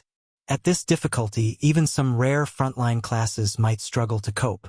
But it's just what I wanted. The biggest weakness of a Beastmaster is that their own combat strength isn't strong enough. Another reason I came to the illusory realm is to make up for that weakness. Lam Han threw a fist straight into a wolf's face. It was sent flying a long distance, howling in pain. Anat and Thien Kok stood behind, eyes full of admiration. Master is so skilled, Lam Han said with satisfaction. Not bad. Worth funneling all my free attribute points into strength. When the wolves all howled to call their packmates, Lam Han knew the real battle had just begun. A nhất, activate enhancement. Thien Kok, activate speed. Anat and Thien Kok immediately coordinated and charged. Although I don't want to fight alongside your stinky bird, this is the Master's order. Thien Kok replied as well. Same here. I absolutely will not hinder the Master. Lâm Hàn can ly quát chét. Let's see whether these Tat Phong Lang Vong can match Anat's strength or outrun Thien Kok's speed. Anat leapt into close combat. You lot obediently die. Outside the illusory realm experience center, the followers continually fawned over Fong Dung. When Brother Fong's greatsword just rang, the beasts fell at once. His presence is unmatched. It's a pity Hua Din didn't see that. Hope next time Hua can form a team with me. I'd gladly accompany you. Hứa định Côn Ly De Cơ Linh. Sorry, I want to fight alone. Fong Dung thought with interest. This aloof beauty truly is as cold as rumored. Let's see how I can win her over. Just then, the common announcement on the screen startled him. Holy! What are the stats in this room? At this speed, are they trying to break the record? The announcement board displayed. Silver White Tier Instance. Current progress. Final stage. Experience time. 8 minutes 59 seconds. Player, Lâm Hàn. Everyone immediately buzzed. 9 minutes and already at the final gate? Could they really be about to break the record? Who is this Lam Han? Is he a disciple secretly sponsored by some powerful family? Hua Din was stunned. Could it be Lam Han, the beast master from our school? Phong Dũng Imeditangsner. A poor nobody like Lam Han. How would he get a slot in the illusory realm? It's definitely just a namesake. Not long after, the announcement board updated again. Silver White Tier Instance. New record established. New record. 9 minutes 8 seconds. Record holder, Lâm Hàn. Everyone gaped in shock. 9 minutes and 8 seconds? Did he really break the record? So Lam Han is that strong. Inside the arena, the entire pack of wolves had been wiped out. Lam Han was exhausted, sweat pouring down. Finally, it's over. A new notification appeared. You received a reward, Poison Thorn. Poison Thorn. Upon use, Thorn-covered vines will burst from the ground within a 100-meter radius around the user, binding all targets considered enemies. The vines carry a toxin that induces paralysis. Duration, 5 minutes. Cooldown, 20 minutes. Announcements continued to sound.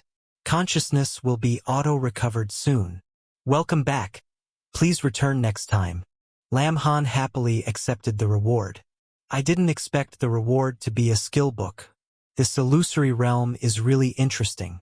Next time I'll try a gold-tier instance. Lam Han left the cryopod in the briefing room and calmly stepped outside. The moment he stepped out the door, a crowd was already waiting in front of him.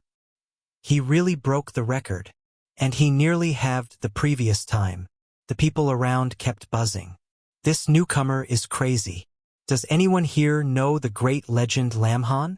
Please introduce me. Lam Han tried to avoid the crowd. Why was his name even announced this time? Isn't that a bit of a privacy invasion? Hua-din spotted him with sharp eyes. It really is him. Fong Dung's face darkened and he ground his teeth in fury. That brat stole my spotlight again. Damn it. At the military's Illusory Realm Control Center, a security officer reported, "Commander, we've detected anomalous data in the Illusory Realm. A Beastmaster scholar of the second transfer just broke the Silver-White instance record. His solo clear time is truly unbelievable. Each wave of beasts was eliminated in under 3 minutes. This speed is something even some third transfer classes might not achieve. Thái Thành Ponder Thao Gu Phun. Even if this person's beast is very strong, achieving this with only second transfer capability makes him a genius. We must recruit him into the military." He immediately ordered his subordinates.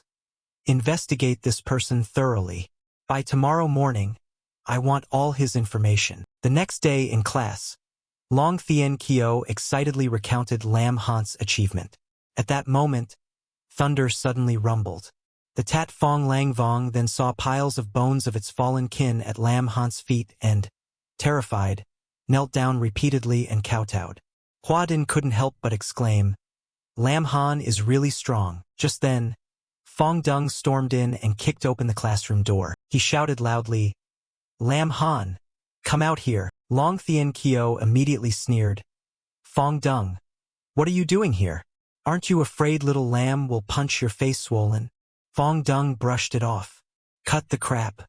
Call Lam Han out." In his heart he always thought, he only got lucky breaking the record yesterday. My family recently invested a lot of resources to help me reach second transfer. Yet Lam Han dares to steal all the glory. Let's see. I'll beat him to pieces. Long Thien Kyo waved his hand to send them away. Go home. Little Lamb has gone up to Shadow Mountain to grind levels and is preparing to break third transfer. He has no time to fight you. Fong Dung's followers were all astonished. Third transfer. Lam Han's leveling speed is a bit scary. So yesterday's record wasn't just luck after all? Phong Dũng Sner. You actually believe him? You're brainless. Long Thien Kyo continued to taunt. Someone like you needed family backing just to barely reach second transfer. How could you understand a genius's feelings? Better wait until my little lamb returns as a third transfer. Then cling to his leg and chant, "Top, top, top." Fong Dung pointed at Long Thien Kyo and shouted, "You fat bastard. Just wait." He stomped off in anger, thinking to himself, "Wait until Lam Han returns.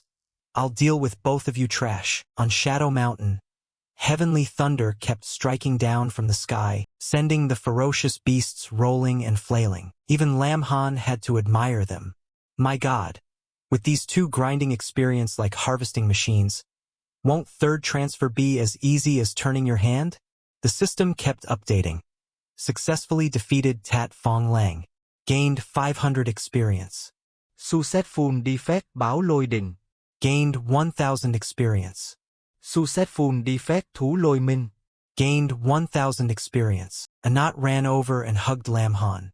Master, Anat killed the most beasts. Aren't I awesome? Lâm Hàn smile. Good job, Anat. Thien Kok also stepped forward. Master, I just finished counting. I killed more than my sister. Lam Han had to praise them both. Thien Kok, you're great too. Anat immediately flew into a rage. Stinky bird. I counted over and over, I couldn't be wrong. You're definitely lying. Thiên cốc Sn. Kid. With your brain you can actually count? Lam Han could only sigh. Alright, stop arguing, he thought to himself. Anat and Thien Kok are getting stronger. The beasts in the silver-white area together aren't even enough to challenge them, let alone increase their strength. Lam Han suggested, how about we go to the gold leveling area to train? The three quickly moved to the gold leveling area. Hiding in the bushes, they observed a pack of level 21 venomous striped lizards. Unexpectedly, we ran into a pack of venomous striped lizards as soon as we arrived. This is a tough nut to crack, perfect for training our strength. Lam Han quickly assigned tactics. Anat draw frontal fire. Thien Kok activate speed. Attack from the air. Anat immediately charged. This time I must kill more monsters than Thien Kok. One lizard opened its mouth and spat poison at her. The slime stuck to her and made Anat extremely uncomfortable. Her legs began to wobble and she stepped back. Master. Nhất phèo nào. The system immediately warned. Mind of the Heavenly Horn. Vitality -80. Status. Poisoned with paralysis. Continuously losing health for 1 minute. Lam Han's expression changed. This is bad. That poison is causing Anat to lose a lot of blood. Thien Kok immediately used Thunderstorm to handle it. Heavenly lightning rained down madly on the area where the venomous striped lizards had gathered. However, the lizards were unfazed. Lam Han quickly realized the problem. Thien Kok's Thunderstorm is too random. It's hard to hit the small-bodied venomous striped lizards accurately. We need to find a way to immobilize them first. Lam Han suddenly remembered the skill book he received for breaking the record in the illusory realm. He opened it and read the details. Poison Thorn type. Skill book. Quality. Intermediate. Effect when used. Within a 100-meter radius around the user, thorn-covered vines will grow from the ground, binding all targets identified as enemies. The vines also apply a paralysis effect. Duration. 5 minutes. Cooldown. 20 minutes. Status. Unlearned. Lâm Hàn quickly understood. Thien Kok's attacks are very strong but hard to hit small targets. If we use a control skill as well, the hit rate will increase greatly. He immediately used the book. The system announced, you have successfully learned the Poison Thorn skill. Lâm Hàn smile. You venomous striped lizards. Your days of carefree freedom are over. He cast Poison Thorn. Thorn-covered vines shot up from beneath the ground, wrapping tightly around the pack of venomous striped lizards. Lâm Hàn sao tét. Nhất, Thiên cốc, go. Clean up the battlefield. Thien Kok responded at once. Understood, Master. Lightning descended from the sky. The system kept announcing. Successfully defeated venomous striped lizard. Gained 1,789 experience ×3. On Anat's side, good news kept coming through. Master. Anat helped with the monsters too. The system continued. Successfully defeated venomous striped lizard. Gained 1,789 experience ×3. Lam Han kept praising them. Not bad, not bad. In no time you've jumped 4 levels. At that moment, the recent fighting drew 2 level 22 sword-toothed tigers. System notification. Level increased to 19. All attributes increased. Gained an additional 140 free attribute points to distribute. Lâm Hàn calculate silenti. Anat and Thien Kok are about to reach level 20. Once they finish those 2 tigers, I'll also hit level 20. He immediately ordered. Anat, Thien Kok. Take those 2 tigers down quickly. After a bout of fighting, the 2 sword-toothed tigers were swiftly defeated. System update. Mind of the Heavenly Horn reached level 20. Thunder Emperor reached level 20. Successfully defeated sword-toothed tiger. Gained 2,666 experience. Immediately after, the system announced, you have reached level 20. All attributes increased. Gained an additional 140 free attribute points. Next announcement. Attention! You have reached the maximum limit that a second transfer can withstand. You need to accept the class transfer quest. Otherwise, you cannot break through the current limit. Before completing the 3rd transfer quest, You will not be able to gain more experience points. Lâm Hàn nốt đét xốp ti. I've reached level 20. Grinding monsters further is pointless. Better return and prepare to complete the third transfer quest. Lam Han's info panel updated. Lam Han profession. Beast Master Scholar. Second transfer. Hidden profession. Level 20. Attributes. Strength. 3,290 agility. 2,570 spirit. 2,470 stamina. 2,000 equipment. None. Skills. Contract Creature LV.2 Spatial Beast Mastery LV.2 Summon Beast LV.2 Malicious Vibration LV.1 Thunder Wings LV.1 Skill Copy LV.1 Poison Thorn LV.1 Free Attribute Points 700. At the Divine Transfer Hall, Lam Han returned before the Crystal Pillar. I didn't expect it to be time for a transfer so soon. He reached out and touched the Crystal Pillar. This time, could it be another 5-star quest? The last one nearly destroyed me. Just then, a school-wide announcement rang out. The 5-star class transfer quest has been launched. Everyone was instantly shocked. Holy crap! What's that? Another 5-star quest appeared. It's only been a few days. Why are there so many perverts lately? The receptionist guessed at a glance. No need to think, it's definitely Lam Han again. Could he be the leveling monster from the legends? After reading the quest details, Lam Han held his head and groaned. Damn it! This time it requires gathering materials too. God damn it! Don't they want to corner me? Quest name Whispers of the Ghost Ship. Difficulty 5 stars. Quest details 1. Board the ghost ship and destroy all the ghosts. 2. Collect the materials. Fire Dragon Ember Herb Essence Wind Iris Quest Locations. Ghost Ship Red Flame Forest. That night, Lam Han went alone to the ghost ship dock. He sighed in frustration. I was going to go home, sleep, and rest up before doing the quest. Now that's ruined. Anat and Thien Kok's avatars comforted him. Master, don't worry. With Anat here, those quests are nothing. We'll finish them in no time. Thien Kok added softly. Thien Kok will protect Master well too. Lam Han looked at the countdown clock. Of course I trust you too. There's not much time left. Get ready, the target is about to appear. At exactly 7 p.m., an old ship slowly approached. The ghost ship had appeared. Lam Han recalled what Bok Bang had told him. I remember Sister Bang talking about the legend of the ghost ship. It's an extremely famous instance that attracts many challengers, but most are frightened out of their wits. No one really knows what terrifying things lie inside. As soon as he stepped onto the ship, a dry skeleton suddenly appeared to scare him. Crap!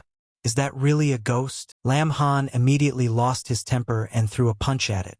But his fist passed straight through the skeleton's body. Seeing the mocking expression on the opponent's face made Lam Han even angrier. Damn it! This guy dares to mock me. You think I can't touch you, do you? Immediately, Lam Han activated Thunder Wings and flew straight into the air. Think flying makes you great? Today I'll show you that doing nothing won't kill you. After delivering a blow that defeated that ghost, the system immediately updated. Successfully defeated ghost. Experience gained 0. Notice: the player has reached the maximum limit a second transfer can withstand. You must accept the class transfer quest. Otherwise you cannot break this limit. Before completing the third transfer, the player cannot gain additional experience. Lam Han tried again. The result was the same. Seems Sister Bang was right. Ghosts are spirit-type creatures and are almost completely suppressed against me. He sighed. I can't get any experience now, what a waste. Better finish the quest quickly. The longer it drags on, the more anxious I get. At that moment, many ghosts flew out of the ghost ship one after another. Lâm Hàn order. Thiên Cốc, Sanctify Tame. Thiên Cốc nốt đét. Understood, Master. A bolt of violent lightning struck down, and all the ghosts instantly vanished. The system repeatedly announced, successfully defeated ghost. Experience gained 0. Lâm Hàn Frau Wen. These are so weak that Thien Kok didn't even need to get serious. At most this difficulty equals a 4-star quest. How can it be 5 stars? Suddenly, A mournful wail rang out from inside the ship. Not long after, all the ghosts began to gather together. Lam Han curled his lip. Oh, they can combine too. Finally, they merged into a gigantic entity. Ghost Captain Level 25. Lam Han immediately became interested. Now this is a bit more interesting. He quickly gave orders. A knot. You attack the front. Thien Kok. Disrupt the enemy's vision and provide support. Both answered in unison. Understood, Master. Anat lunged straight through the energy stream to approach the captain. Thien Kok descended from above with a strike of lightning, shattering the gun in the opponent's hand. Anat's punch hit the captain's chest dead on, making him howl in pain. Thien Kok couldn't help but praise. Little ant. Not bad. Anat replied. Your lightning just now was pretty good too. Lam Han helplessly reminded them. You two focus on taking him down first. The two responded together. Understood, Master. They coordinated their attacks from both sides. Anat's surprise brutal strike sent the captain's body flying away. Immediately after, Thien Kok gathered a violent thunderbolt that fell like a waterfall. The ghost captain was completely crushed. Lâm Hàn sai sốp ti. Two over the top. The system announced. Successfully defeated ghost captain. Experience gained. 0. Notice. You have reached the maximum limit that a second transfer can withstand. You must accept the class transfer quest. Otherwise, you will not be able to surpass the limit. Before reaching the third transfer, you cannot continue to accumulate experience. Anat stood on the deck waving.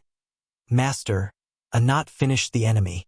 Anat is super awesome. He thought with admiration that, as Anat and Thien Kok's first coordinated combat, the result was quite good. The combined power of ancient ferocious beasts isn't simple. It's not just 1 + 1 is equal to 2. Now that the ghost ship was dealt with, next they had to go find those 3 materials. New update. Quest name. Whispers of the Ghost Ship. Quest difficulty. 5 stars. Quest progress 1. Boarding the ghost ship and hunting ghosts. Completed. 2. Collect materials. Fire Dragon Ember. Herb Essence. Wind Iris. Quest locations. Ghost Ship. Red Flame Forest. The Red Flame Forest was dyed a blazing red. Inside dwelt wind serpents level 22. Lam Han closed his eyes to sense their positions, then opened his eyes and announced the good news. Unexpectedly found the materials so quickly. Thien Kok, who knows how to pick targets, said, Master, that flower must be the wind iris. Shall I use the old trick and fly over to grab it? Lam Han refused. No, the branches there are too thick. It's not suitable for you to fly through. The girl beside him eagerly volunteered. Master, Anat can help too. She dashed ahead, but the first material was actually brought back by Thien Kok. 10 minutes later, Thien Kok returned holding a pearl, chased by a pack of wind serpents level 22, yet still brought it back for him. Master, I've obtained the herb essence. Lâm Hàn Riplit. Thiên Cốc. Webtoon. Anat's eyes lit up. I want to go too. I want Master to praise me as well. He indulged her immediately. Anat. Then go ahead and go. Anat arched her back and began digging into the ground. Thien Kok forced a smile. Anat is trying to. Lam Han wasn't surprised. Anat's true form is an ant. After all, for Anat, digging tunnels wasn't a skill so much as instinct. Before long, she had infiltrated the wind serpent's lair. He waited expectantly as Anat crawled up. It looked like the wind iris would soon be in hand. Lam Han warned, don't be overconfident. Stay vigilant until everything is done. Just as she grabbed the base of the flower to pull it free, he cried out in alarm. Not good. Something's about to happen. Anat's whole body fell freely downward. She screamed. The wind serpents below noticed the disturbance. When she hit the ground, that annoying gust had revealed Anat's presence. Surrounded by the wind serpents, Anat remained unflinching. Come on. Anat isn't afraid of you, Lam Han ordered. There are too many wind serpents. If a fight breaks out, it'll be bad for Anat. Thien Kok, quickly bring her back. Thien Kok sped forward at extreme velocity, activating her familiar sprint skill. When Thien Kok lifted her up, Anat cursed. Rotten bird, she carried her companion and flew back. Anat, Master told me to rescue you. Thien Kok handed her over to Lam Han. Thien Kok reported, Master, I brought a knot back. He replied, Good. It was time for Lam Han to take the next step. Retreat. Hurry, pull out quickly. Being chased by the pack of wind serpents, they obediently answered, Yes. The red flame range was stirred, losing its former calm. Lam Han ran while cursing. Damn it, was it necessary to chase after a single flower all the way here? He reread his stats. Beastmaster Scholar, second transfer, level 20. Strength 3290. Agility 2570. Spirit 2470. Constitution 2000. Free attribute points 700. Lam Han realized that at his current speed, escaping these reptiles would still be somewhat difficult. Might as well dump all free attribute points into agility. Instantly, agility rose to 3270. Anat marveled. Master Speed is faster now? He called back over his shoulder. Thien Kok, push a bit more. It's safe up ahead. Both of them curiously asked, What's up ahead? They ran deep into the red flame forest, where fires roared fiercely. The wind serpents only dared to stay at the edge, not venturing deeper. They turned and retreated, as if wary of something in the deep woods. Thien Kok guessed immediately, Master, those reptiles have left. Did you purposely run this way? Lam Han confirmed, Yes. The fire serpents gathered deep in the red flame forest are the overlords here. Even the allied wind and grass serpents dare not confront them. Moreover, the third target material we need, Fire Dragon Ember, grows in the fire serpent's territory. They pressed on into the high-temperature zone toward the fire serpent's lair. Finish the task and then go home to rest. Deep in the forest, a pack of fire serpents level 22 were resting. Anat stood on a ridge and reported down. Master, those big reptiles are bathing in lava over there. Lam Han scanned the distance and finally found the Fire Dragon Ember. The area was open and flat, perfect for Thien Kok to use her sprint skill. The system timely announced, Congratulations, Master. You have triggered a random quest. Awakening. Quest objective. Wake the sleeping fire serpent leader and defeat it. Reward, 1,000 Beastmaster points, which surprised him. Another quest appearing now, the fire serpent leader. Apparently there's a much larger one among the pack. The 1,000 Beastmaster points are tempting, but being surrounded by the fire serpents would be troublesome. Lam Han divided tasks. First complete the class transfer quest, then figure out how to handle the fire serpent leader. Thien Kok, go fetch the Fire Dragon Ember. When Thien Kok returned holding the Fire Dragon Ember, Anat cheered. Rotten bird, you've got it. She handed it to him. Master, got it. Lam Han took it and said, This task really wasn't difficult at all. Not bad. Next we need to figure out how to deal with the fire serpent leader. A flash of alertness crossed Lam Han's eyes as he looked toward one direction. By instinct he dodged a dangerous ambush aimed at him. A voice rang out, Kid, you've been pretty lucky. A haughty group appeared opposite. Their leader said, Give me the Fire Dragon Ember, and I can let you die quickly with less pain. Lam Han demanded, Who are you? You open your mouth and demand my stuff. On what basis? The other side replied, Because I'm with the Arcane Association. Unlike lowlifes like you, my future is boundless. This man was Loi Dong, level 18, Thunder Hall Mage, member of the Arcane Association. Lam Han had heard of this organization. The Arcane Association recruits awakened people of various classes and frequently extorts protection fees from civilians. Called an association, it's actually a notorious local gang. Loi Dong continued to threaten. If you know what's good for you, hand over the Fire Dragon Ember and I'll spare you. A henchman, Thien Hoa, suddenly spoke. Boss, wait. Look, the girl behind that kid. The two hot, beautiful girls immediately caught their attention. He chuckled. They're all top tier. I've changed my mind. Bring your girl out so the brothers can have some fun. Lâm Hàng Snờ, typical Finthi scum. Trash should be thoroughly eliminated. That's how you protect the environment. At that moment Loi Dong still didn't know who he'd offended. Kid, what nonsense are you spouting? If you don't know your place, we'll cut off your limbs and throw you to the fire serpents. The henchman obeyed, yes. Thien Hoa and his men charged forward. Kid, Loi taking your woman already shows respect for you. Right, you dare resist? Then it won't just be arms and legs. Lam Han stood calmly and steady at the center. Anat and Thien Kok stepped forward for him. Dare to harm our master, and you'll die. When the henchmen were sent flying back to their place of origin, Loi Dong was stunned. What the? He immediately tensed, scowling. How are these two so strong? Lam Han nonchalantly introduced. A brief introduction. I'm a level 20 beastmaster, and these two girls are my beasts. They're ancient, ferocious creatures. Tearing you apart would be easy. Loi Dong panicked. Beasts transforming into human form? They can do that? He quickly reconsidered, thinking. I've heard beasts don't stray far from their master. Better grievously wound this kid and run. Immediately he condensed lightning and struck toward Lam Han. A punch from Thien Kok intercepted the attack. With me here, nobody's touching the master. Right after, Anat lunged at Loi Dong in the blink of an eye. A blow struck, making him spit blood. Dare touch the master, Anat will kill you. Not stopping, she unleashed continuous kicks. Lam Han hurriedly said, Anat, stop, don't kill him. I still need him. The whole group was quickly bound. Loi Dong still barked. What are you doing? Let me go. The Arcane Association won't forgive you. Lam Han calmly. We have no grudge. Why would I harm you? Besides, I have a task I need your help with. Hearing that, Loi Dong's face went pale. You? What do you want to do? A scream rang out, attracting the attention of the fire serpents. The group was left dangling, screaming for mercy. Thien Kok held the binding rope and lowered it near the fire serpents, scolding.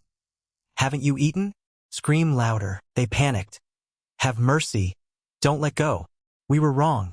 Please spare us. The rope continued to lower, making them cringe in fear of being attacked by the fire serpents. Lam Han praised.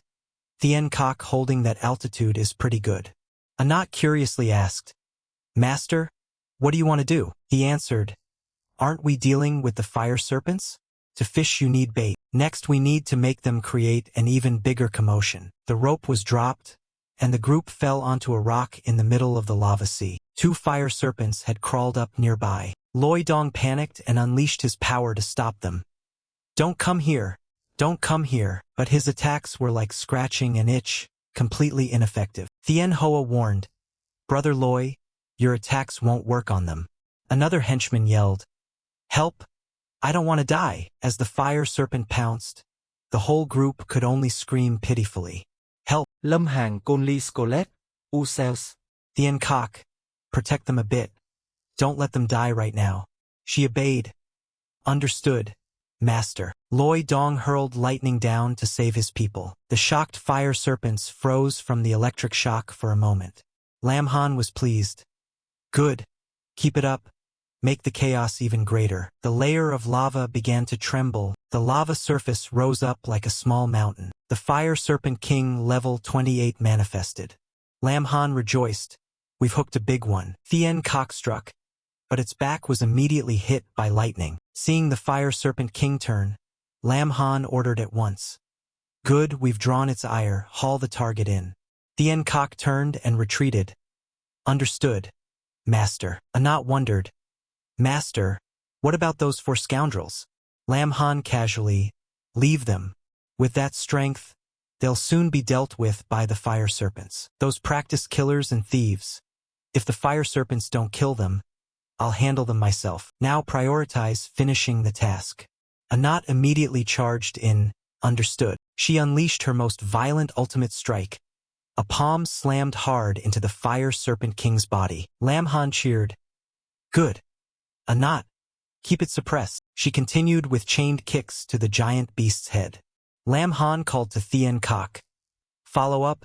Don't give it any time to breathe. Thien Kok shot lightning into the wound just made.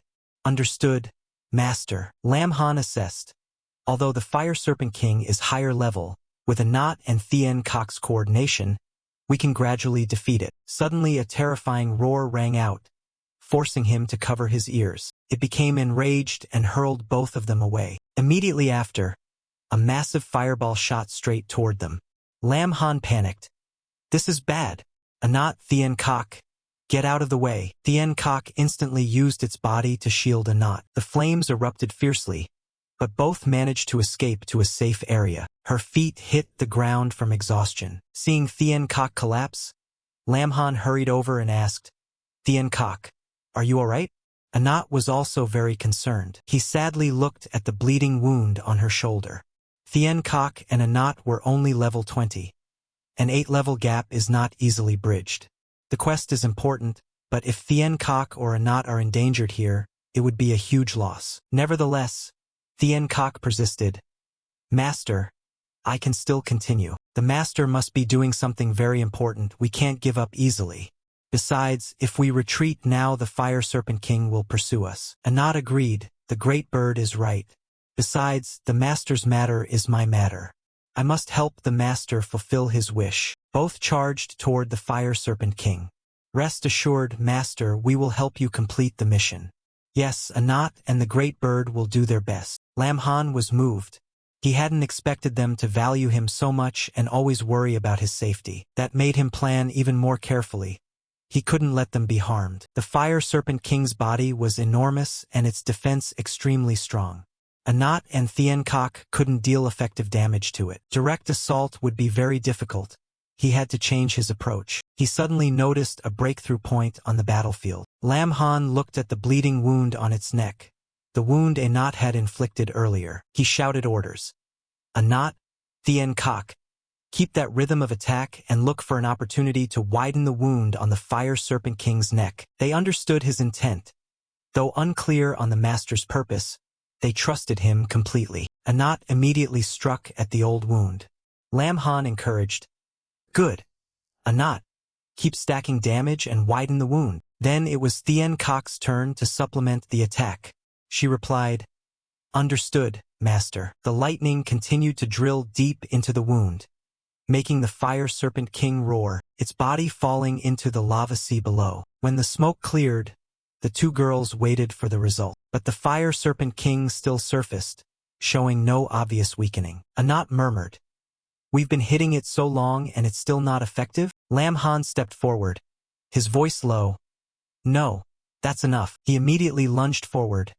"Next, I'll take action myself." He charged ahead, but this time it wasn't just a simple rush. In the moment of combat, Lamhan activated his skill-copying ability. Tame Dain Chi Duk, Thunder Emperor, Haste, all were copied and applied in an instant. He remembered his trump card. He could copy and use opponents' skills. Copied skill, Divine Perception Madness. Copied skill, Divine Perception Great Force. The copied skills kept triggering, and power surged through his body. Just combine them all. It's enough to finish it. He made himself the lightning bait and continued copying. Thunder Rampage. Copied skill, Divine Perception Iron Bone. Lamhan was enveloped in frenzied lightning radiance. This is a billion-volt charge. He rushed straight for the Fire Serpent King's neck and threw a full power punch. This time, it has to end.